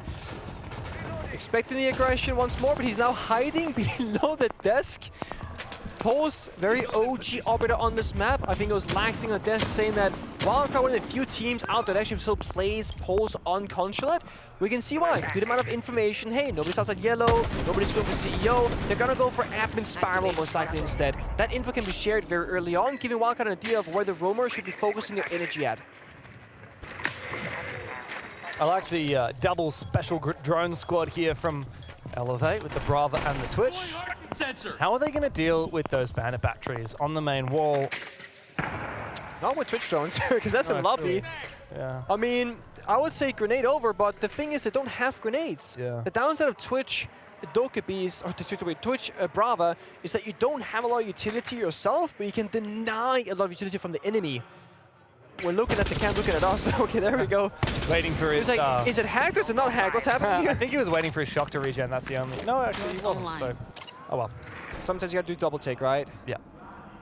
We still see Shark upstairs as well. I mean, uncontested. Yeah, the concern here from Elevate is they don't have vert. Like, they don't know vert operators, except for breaching charges from Nako, which is he's starting to get use of right now. They haven't hard cleared the map. They haven't even really breached the main wall. Like, what have they achieved? At this point, they're looking to sneak downstairs. This is a very risky play to be making for Elevate. They barricade all the doors, so let's shut them open. Now the defenders know they turn their attention. Had they not barricaded that, it might have been caught off guard. 1 minute to go, yellow door as well. They're trying to go for a pincer maneuver, but Bay is so sharp on these gunfights. And now Elevate's still looking to try and funnel through a few very narrow hallways. A good kill from Naka. Bay needs to be careful, overextending like that. This smoke grenade may enable a push. That mirror window is going to restrict Naka's options, but he is going to destroy it. Okay, C4 might actually be able to counter that. Meanwhile, back from his roam, there's been success at holding down the fort for Wildcard. Big flanks from Kansan. And there's nothing for Semper to do except lay down and die. Elevate, again, no inspiration on their attacking side. They don't go for roam clear. They don't take map control. When they get down to that backside attack, it's just very one-dimensional and predictable because all defenders did was hold up on a barricade and then had to get destroyed, had to get shot. When that happened, they got guys, they're behind us. There's no backstab, there's no surprising factor to this whatsoever. And Wildcard are just kind of getting away with these rounds without much effort. Yeah, Wildcard didn't have to do anything special that round. They didn't have to have any incredible setups. Oh, God, Bay is so gnarly at those quick peeks. Yes. But even Kansan, he spent the entire round in piano using his pulse scanner, only to flank and find 2 1v1s at the end of the round. All 3. 3 1v1s make that. But that's again 1v1v1v1v1. If that's Wildcard and we flip it, it's like, that would probably be a 2v1 most likely. They'll go for those kills together. And also, I will say, Bay might have overswung. He got the first kill, great. Wide swings the guy bottom spiral. I'm thinking, Bay, let's relax here for a second. But then everyone else, they see that first kind of troll play and go, guys, let's play close together, let's not throw. When the only kills in the round that Elevate are getting are when Wildcard is feeding, that's not a great sign for Elevate. But for me, I'm thinking holistically about the tournament so far here. You look at Elevate's run, right? Losing to Fury, losing to CAG, that's one like world-class team and then one on the rise team. Yeah. And then the wins were only over PSG and Scars, both of which were close, and both the weakest teams in the tournament. Elevate actually haven't really had a lot of experience practicing against really solid teams who are playing the way that Wildcard are playing right now. Whereas Wildcard, in contrast, like they've had a chance to play against Falcons, G2, SSG, and Secret. Oh yeah. All of which are better than almost all the opponents that Elevate have played. The Wildcard has had far better practice. It's the double-edged sword of Elevate. Yeah. But getting that early advantage, getting qualified to main stage a day early, it means they actually have less experience, and we're seeing them suffer for it. Yeah. It's all about getting limit tested. And right now, that hasn't been the case for Elevate. They're seeing these things not work, maybe for the first time this event, because again, yeah, they're gonna run over PSG and Scars, you'd think. They weren't though, it was close games like you said. Dash, C-Force, Naka, is that 3 for 3 in opening deaths right now? He keeps dying first on very important operators. Capital, Grim, that's not good. Not good at all. And again now, they're holding Vert. So Wildcard, they're playing the map and saying, hey, this is the bomb side, we're gonna play in these positions, Elevate are not problem solving or getting rid of those power spots whatsoever. They're trying to go, hey guys, let's go side. Hey, let's go take this gunfight. But it's always in a disadvantageous position. I mean, how are they gonna clear this? Like the grenade? No, Dash gets a second kill. Well, finally we do find a kill for Elevate, and it's not gonna convert to much, it seems. I like the idea somewhat from Elevate. It felt like it was very one-dimensional. You've got Ion below, grenading, using that Deimos pistol. Eventually it finds 1 kill, but Wildcard have so much more depth to this defense. And Elevate now have to decide, do they try and clear out that top floor fully and remove those Vert players, or do they try and hit the site and then have to worry about those Vert players while doing so? It's like you're having a 1-layer peeler versus like a ton of layers like an onion. Like Wildcard, they have levels to this. Elevate, they choose 1 layer, gone with that one. But then there's another one beneath it, and beneath that, and beneath that. It's too simplistic. Oh, Psycho sneaking in upstairs. A player just around the corner. His Spidey sense is tingling, but they are playing in a crossfire. He peeks the angle, but he loses the fight. Psycho goes down, another one for Wildcard. They continue to dominate on Consulate. Could this be 3 for 3 at the tournament so far? Who thought giving Wildcard defense was a good idea? Apparently Elevate. But it's not a good idea. It's like, I mean, of course you're gonna have your reasons, your prep work, your counters, whatever, but the numbers don't lie all that often. They are so dominant on defense, especially Consulate, and on the flip side, they're not that good on attack in the past at least. Yeah. I want to get comfortable. They're gonna call it at the time of Elevate. We can listen in. Fazer mais blocada, entendeu? Se for pra DM, faz capitão e Nomad jogando pra lá e a gente tem a plant da Root CO, tá ligado? Vamos jogar full mais blocado. Warning with the Nitro, I'm gonna try to Nitro the floors early on the S2 skylight, or on the yellow skylight. Okay, perfect, okay. And then that way if they want to push, I can still like use my goggles. If they flash, because last time we tried to flash me yellow and then jump in S2, so if he flashes I can just kill him with the ward. Go post in the basement, the Sky Repulse copy, bro. I feel like you kill him. 3 rounds já era, mano. Confia, mano. Vai se matar. Mano, então nós estamos no pior side, só que você tem que jogar o jogo. Faz blocado, mas faz entrando, mano. Bota o bico, porra. Joga sem medo, não fica demorando pra fazer os bagulho. É só jogar, porra. Concerningly low energy in the Elevate camp. Yeah, but I get it. And the thing I really want to praise here, Wildcard, despite the lack of experience as a full roster, as a team, they have very clear precise strategies in the tactical timeouts, and it's a lot of small mini games, I call them. Like, oh, he floors drones me Scar in C4 range, go for that. Kansas said this guy repels in this spot, go for a run out. It's about how they can find one kill with ease in a round and play the round out 5 versus 4. That's a great C4. Now it's 5v4 again. Grim is dead. And then this play, the nade comes out, he gets the vert kill. Is he trying to just contest a 1v1? Oh, I know where he is, so I'll contest it, even though it's an unfavored fight. It's just not enough respect. I don't know if the nade rolled down to the floor and killed the Legion downstairs. Oh, no. It was from basement going all the way up and bounced down. Yeah, okay. right. Oh, sorry, that was a crazy nade. But no, it's yeah, I just love this. It's such a simple way to play the game for Wildcard, but as long as it keeps working, there's no reason to make it more complicated than that. Because it is just, in their mind, small mini games. Get the kill here, 5v4, they crumble. And even notice there, I mean, obviously I don't speak Portuguese, I don't know what Elevate's talked about in their tactical timeout, but by the vibe of it, my analysis is like Wildcard, in their tactical timeout, they're talking about, oh guys, remember that strat, do this, but oh, don't forget about this little minutia. Yeah. Remember that time this happened in Scrim, don't do that. Whereas Elevate, it was just like real monotonous, there was, you know, slunked shoulders, not a lot of hype, not a lot of energy, and I think if I'm in the Elevate camp right now, I'm not worrying about strategy. That's not what I'm talking about. I'm saying, guys, we can do better than this. Yeah. Just chill out. Like, don't take 1v1s. We've seen both of these maps so far. Elevate on the attacking side, fishing for kills, going for 1v1 plays. Just pick a strat and go to it. I'd rather have 5 players doing the same bad strat than 5 different people trying to fish for 1v1s. I so agree. I was going to say the same thing. Choose what you want this round. Is it to kill the Scopos? Is it to take map control? Is it to rush the bomb site? Do you want to clear top floor? Pick one thing. Focus all your energy. Look at this. Romeo downstairs fast. In piano. Gets a bit of vertical control. Now really good drone from Psycho. He droned basement. He droned first floor. They get in the entries. This seems like there is one plan in motion. My question is, right now, Wildcard not fighting back on the map of the space. They're playing top floor mostly.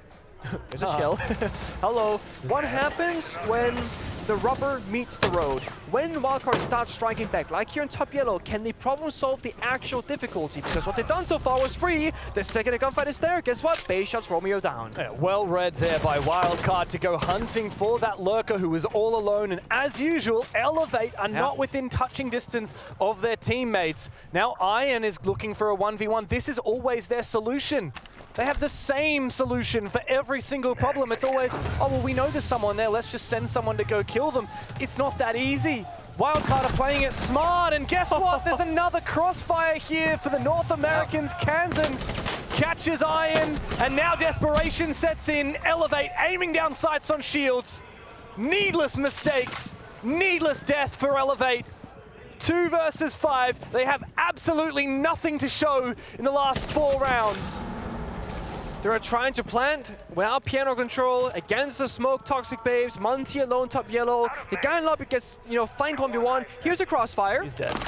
Guess what? They just double swing him. 0 respect left for Elevate in the server. Wildcard, they want this round.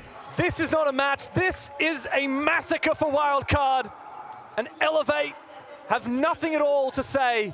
No response, no energy from the crowd, and nothing from the Brazilians. You know, it's funny, last year in Sao Paulo, for the first time in however many years, we had an event in Brazil, and the crowd buff was real. We did not see a Brazilian team lose on the stage, except to another Brazilian team. Wow. And Rio, unfortunately, cannot boast that same stat that we saved for Sao Paulo. Elevate, completely deflated. The wind from their sails, gone. Evaporated. Wildcard are here to stay, and with a 4-0 lead, I don't see any outcome other than Elevate going out with a whimper. Dash did say during the play interviews, yes, today I am the villain because I know there are 5 Brazilians on the other side, but tomorrow you might just root for me. With how Wildcard they're playing, with how Dash individual is performing, I can totally see that happening right now. And I also want to give so much praise to Bay. During the intro segment, we're talking Kansan, we're talking Dash, and the experience, and the veterancy. Bay has been absolutely phenomenal. Individually, in his roaming, when he's playing aggressive individual, or playing anchoring on the bomb side, just getting kills. His only death right now, 6-1, was him getting like really aggressive with ego swinging on that basement defense. they still won the round because Consulate got a 3K. It's nice to see Bay finding his confidence here. This is a debut event for him. He's never played an international event before, let alone on the stage with the crowd rooting against him. And we saw him a little bit shaky throughout the reload to survive phase. Of course, he lost his 1v1 duel to Loira on G2 with only winning a single round. I think that the jitters are gone for Bay. I think he's starting to come into his own. Yeah, Spiker did say, we have beaten our own expectations. We have nothing to lose. I'll tell you this, they are playing like that kind of team where it doesn't matter anymore. We've already beaten the bar. Exactly where they need to be. Finally, the first opening kill of the game for Elevate. Romeo on the top floor on the back of that logic bomb. Shark goes down, and now some vertical potential opened up by Elevate to dissuade these players from Wildcard, holding on to their roam. Need to expect the aggression now. Wildcard's lineup is very aggressive. They're not go for kills or C4s most likely. So if Elevate they read into this, get right is. Lock down the flanks, cut the rotations off, isolate Bay here and get that kill. They got Jackal, they got Dokkaebi, they have drones. Find him and kill him. But guess what? Kansan's there to support. It's just him and Bay, but Naka does take down Bay. Kansan now devilishly worried about this Montaigne. Doesn't have any goo mines to bring out. And now the pressure is coming on. In comes Romeo. And he puts Kansan out of his misery. A 3v2 with Iron on the floor. And Spiker starts to feel a bit of ants in his pants. He looks to make a move, dash as well. But guess what? When it's the Monty, you can't go looking for kills. Iron got injured by a Capcan trap upstairs on top yellow. Finally now getting help from his teammate of Psycho. This has bought a lot of time though in space on the server, and there might be more Capcan traps to go. Not just that, 2 C4s in pocket. If they find one apiece, we're back to even numbers. And when you have a Monty, yes, it's great for information for planting, but it's not great in terms of gunplay as you only have a pistol. 2v4 is the most dangerous scoreline to find yourself in on the advantageous side, as we know. Could it become a 1v3, it seems? A 3K for Romeo, big round, but Spiker will not survive. Romeo puts the team on his back, a huge 4K. Elevate found their way into Consulate. They did, but it's a risky way to win. You said Romeo put the team on his back. He had 3 separate 1v1 50-50 gunfights that could have gone either way. If he doesn't win all 3 of those, I don't know if they have that round victory. Yes, it's great. Yes, they got the 4-1. They really, really, really need their second one, however. They gotta get that 2-4 half to have enough parachute to, you know, make a mistake on defense without everything being done and dusted. If you get a 5-1 half, 1 round, the best you can do is go to overtime with 5 rounds straight. You do not want to put yourself there. And Wildcard already demonstrated on Shalet that they have more attacking gusto today on the main stage than they did during the first phase of the tournament. They actually have a positive attacking win rate. That's today, crazy. Winning 3 out of 5 compared to what was it, a third or about a third. 15 or something like that. Really poor win rate during the rest of the tournament so far. And that means that as we move into the second half, Elevate need to be extra careful. They can't just count on flipping to defense and expecting this to be a walk in the park. 5 seconds to insertion. I want to see respect and discipline from Wildcard. Not to give Elevate everything, but I do see a world where we can get a little bit cocky, a little bit overzealous and say, you know, this is easy. Let's just keep doing this. Wildcard, they need to show us they have 2 switches. The fast, aggressive, cocky style when there's space for it, and the one saying, guys, Elevate, they can't problem solve this round. Let's just sit back. Right now, again, we're back to playing utility on this lobby defense. Bulletproof cameras, go your canisters, Melusi Banshees. They want to give Elevate space to walk into an area and then fight them with the terrain of the map itself. Squeeze them out. Last time Elevate attacked lobby, they couldn't figure out how to get inside the building. They have to this time. Pressure top floor. Romeo now onto the Capitao. Capitao, Gridlock, and Montaigne. That's the tip of the spear for this round. Those little cheeky extra side operators. They're not hard breaches. They're not your soft breaches. They're your more, wait, let's throw an extra ingredient into the round. It looks like Semper actually is using those Gridlocks for flank watch rather than for an execute. 2 different interpretations of how you can play that Gridlock. He himself is actually going for a little bit of a roam right now, suppressing aggression now in the downstairs hallway. Meanwhile, here comes that hard breach onto site. You can't plant unless you clear the top floor. This is the thing, with the Monty, maybe you can. If you have basement control and you can't get C forward, Monty shield can block the angle from top floor, especially with those smoke grenades. Baby Shark and the Warden could be, of course, the round-defining factor here for the defense, because I think they're going to smoke it, walk it with Monty, and go direct. We've seen direct attacks before, James. It doesn't usually end well for the attackers. So much can go wrong. If one person dies, the guy covering, the guy planting, or the guy holding the flank, it can all be for nothing. Naka is ready. Capitao is getting there. When the captain says go, you go. When the E1D rings out, that's the cue for Naka to head on inside. Gumain goes out. Oh, here comes that Capitao fire. Is he going to have enough time? Here comes Naka. That 7-second plant time. Down goes the fire, and it's out, but there's no chance to deny it. Never mind. Bay has somehow denied the plant. It might not matter for Elevate. The diffuser has actually gone down. The Monty only died after that plant was confirmed. And now it's a post. Romeo's got the cutoff. Looking long through the bomb site. It's just Baby Shark now. And he's going to have to drop down unsafe to set his feet on that bomb site. Down the hatch he goes. Has been heard, it seems, by Elevate. Oh my God! Unbelievable shot from Baby Shark. A second kill, but no time to get on that diffuser. Doesn't matter what else can happen. Elevate have found the 2 attacks they need. A clean card execute with a very precise plan in motion. It wasn't the smoke grenades, but it was going to be the fire with the Monty, and it buys just the right amount of time. But as I said, if one thing went wrong, that could have been it. Monty just got the plant down, then he died. The fire, a little bit early. I think the Gumain that Monty hit there kind of mistimed things for them, but they got the top in the end. They got the expected 2-4-half. Now Elevate go on defense. They have to be solid, or they have to rely on Wildcard having some blunders on their attack, which again, in the first stage of this event, they did have those struggles. That could come back to haunt them once more. Nice try from Baby Shark, by the way. Yeah. I mean, gnarly shots. We expect that from Baby Shark.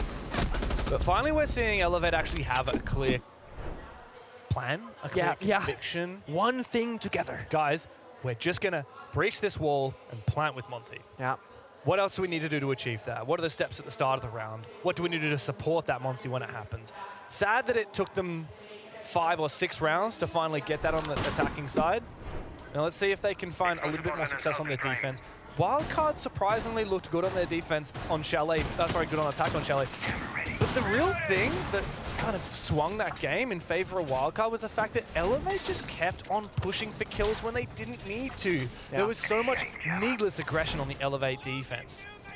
Also, the nature of Shalet, probably a lot easier to attack than Consulate. I'm sure, like we said, Shalet has been a defender-sided map so far, but so is Consulate. Now, I'll still say Shalet is easier to attack than Consulate. A big map like Consulate, claustrophobic map like Shalet. It just happens that Shalet's ended up defensive-sided, but it's still like it's a kind of map on defense where you're very uncomfortable, even if you are winning. And that's where we got to talk about comfortable pick operators, right? Double shield ban from Elevate, that's a very comfy thing for a lot of attackers. Of course, Blanket left open, picked here by Dash in the very first round.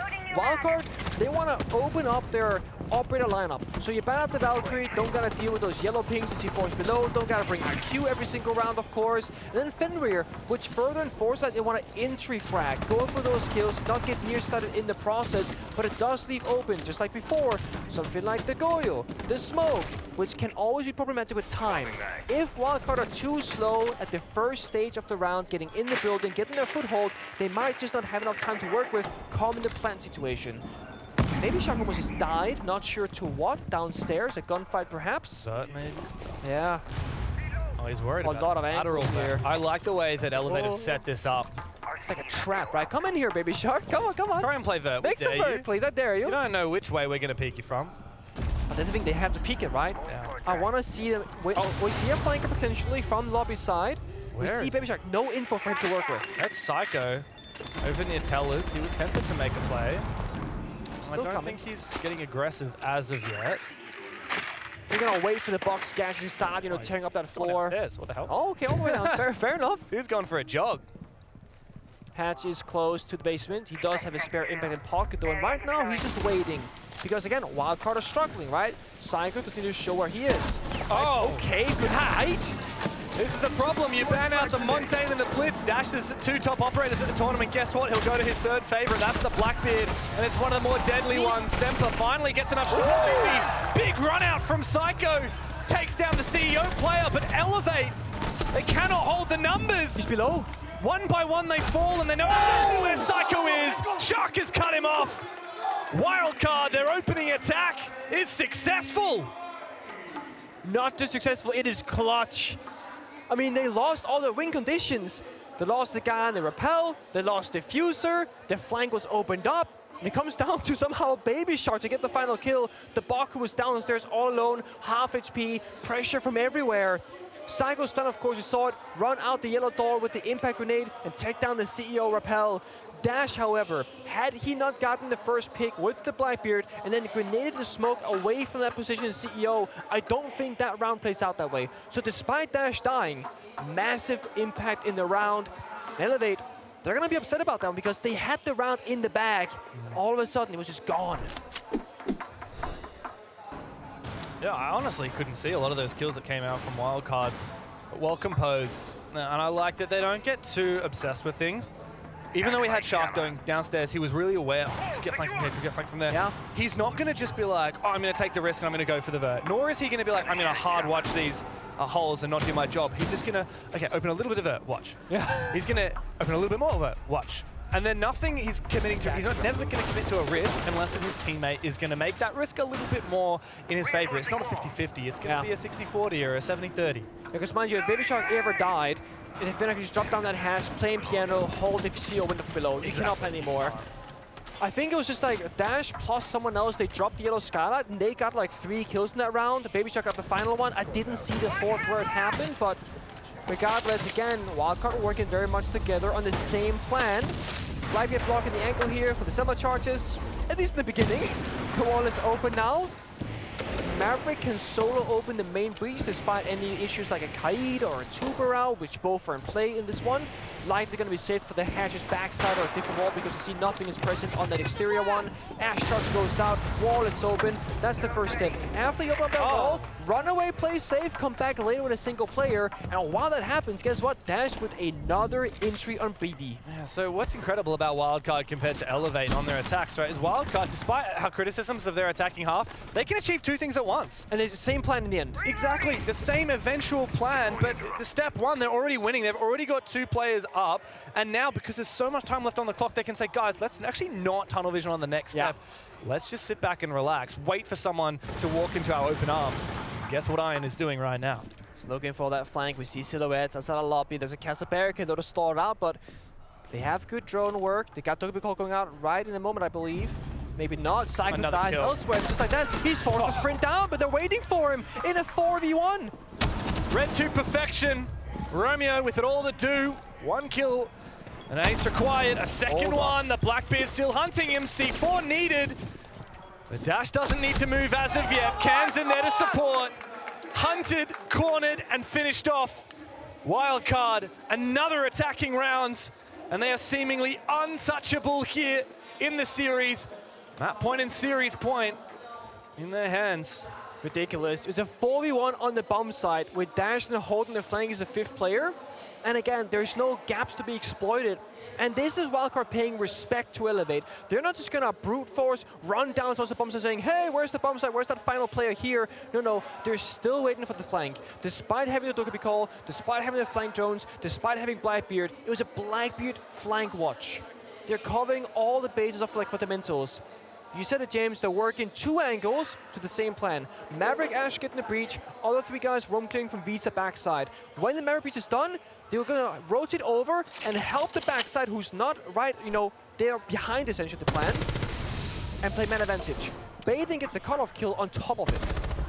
That's the thing, all that it takes is the tiniest little step number 1 from Wildcard to go successful, and then Elevate. It's like when you pour boiling water on an ant's nest, they just run amok.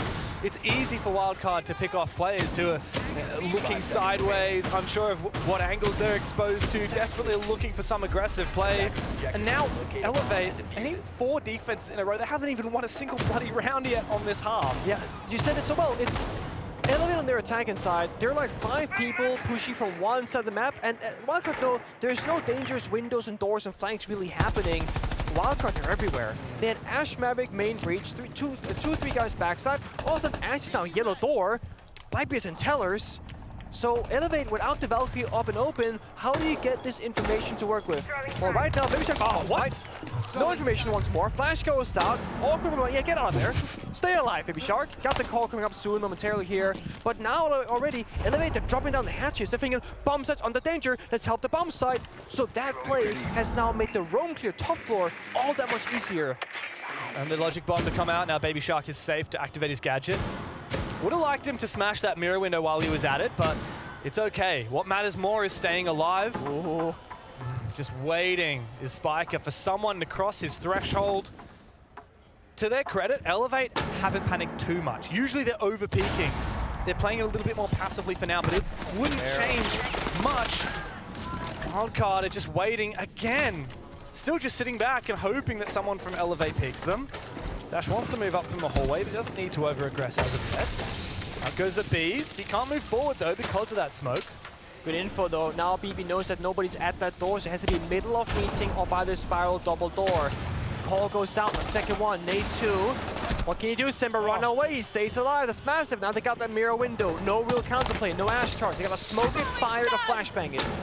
Speaking of flashbangs, that's a miss from Baby Shark.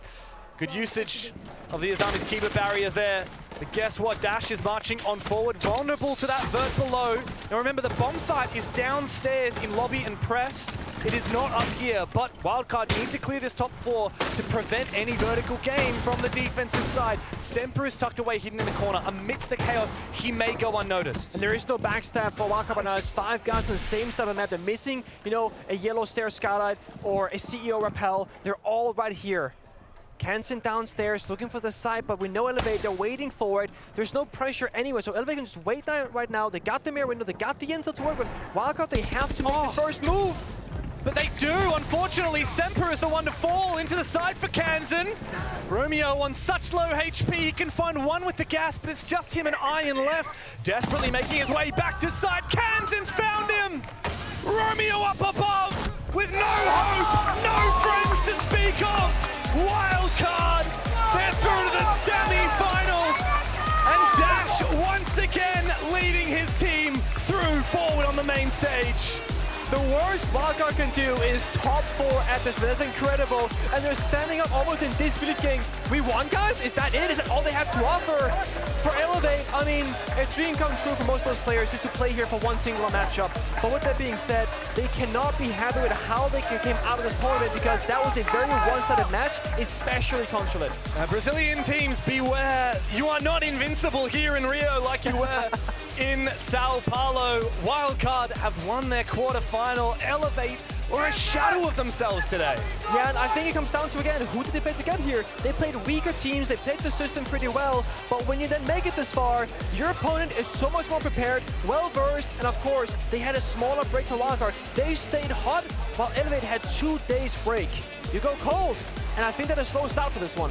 You can talk the talk, but you've got to walk the walk, and Wildcard are the real deal. For the longest time, mediocre at best in North America, never within earshot of making it to a major or a 6th invitational, and here they are. They, you know, some people have criticized, oh, they're just a partner team. They would never normally qualify for an event. I think that conversation is starting to change.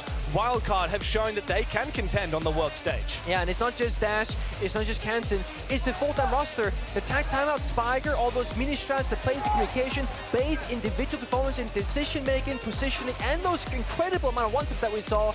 It really is a full effort from the team, not just the star players. That's right, it was a huge move for Wildcard to make those 2 imports with Shark and Dash, but of course, it's a 5 full roster of players that have shown up here on the main stage. And let's go and have a chat with Nivi and Ian on the stage. Congratulations, oh my God. You're playing out of your minds. It seems like you guys completely changed your mindset for this championship, is that right?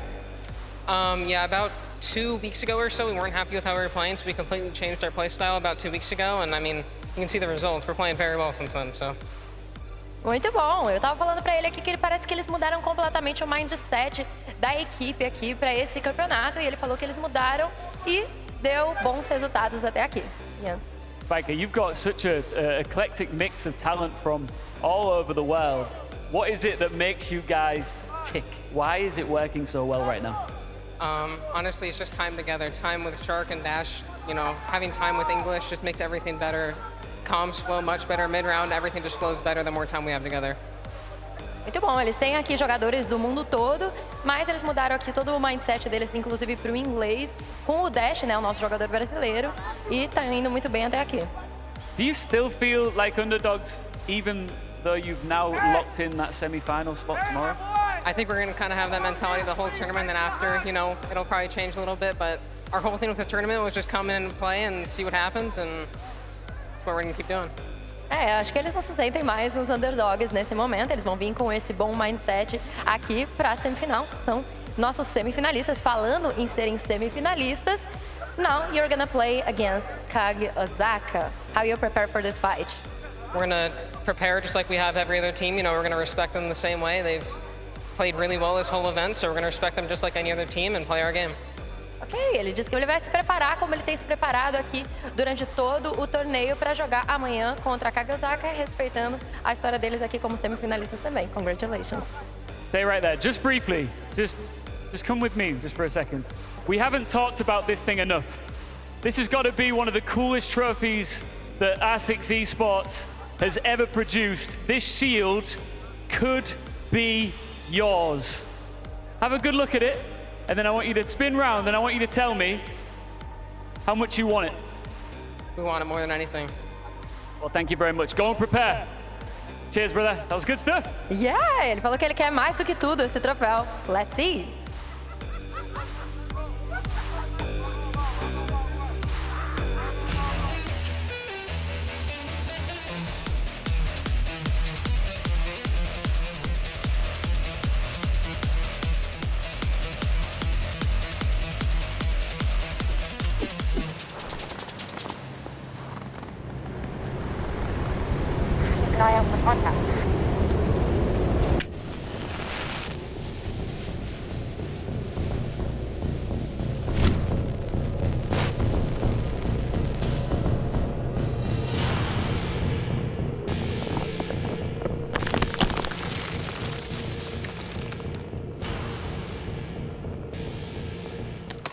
Available now.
Wildcard continue to impress here in Rio de Janeiro, and they have, unfortunately for the Brazilian fans, knocked out one of the only 4 teams that we've got left in the quarterfinals here. You're not happy with that, Lax? I'm happy with the way that Wildcard is playing and knocking out Elevate. I mean, it's about competition at this point, and Elevate is just not bringing it. Where Wildcard, me and Fox have talked about this over and over again.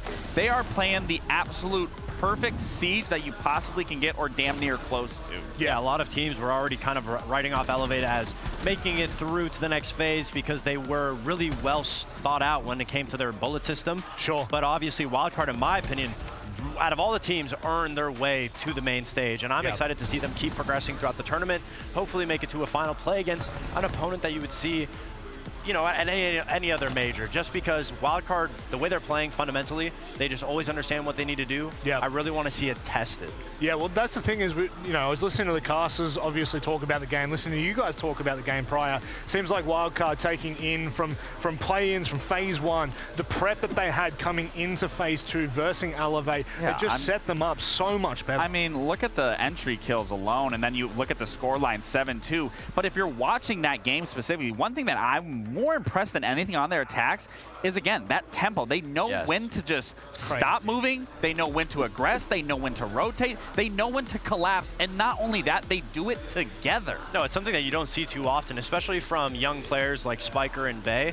You know, most rookies within the North American scene, they have a trouble not moving. Like, they get a first pick, they constantly keep overextending. It's something that everybody always tries to focus on when you develop a new player. But already off the bat, Wildcard, they're just so disciplined. They constantly know exactly where they need to make the execute, where the opening is. So to be able to identify it means they have to have great droning and great communication.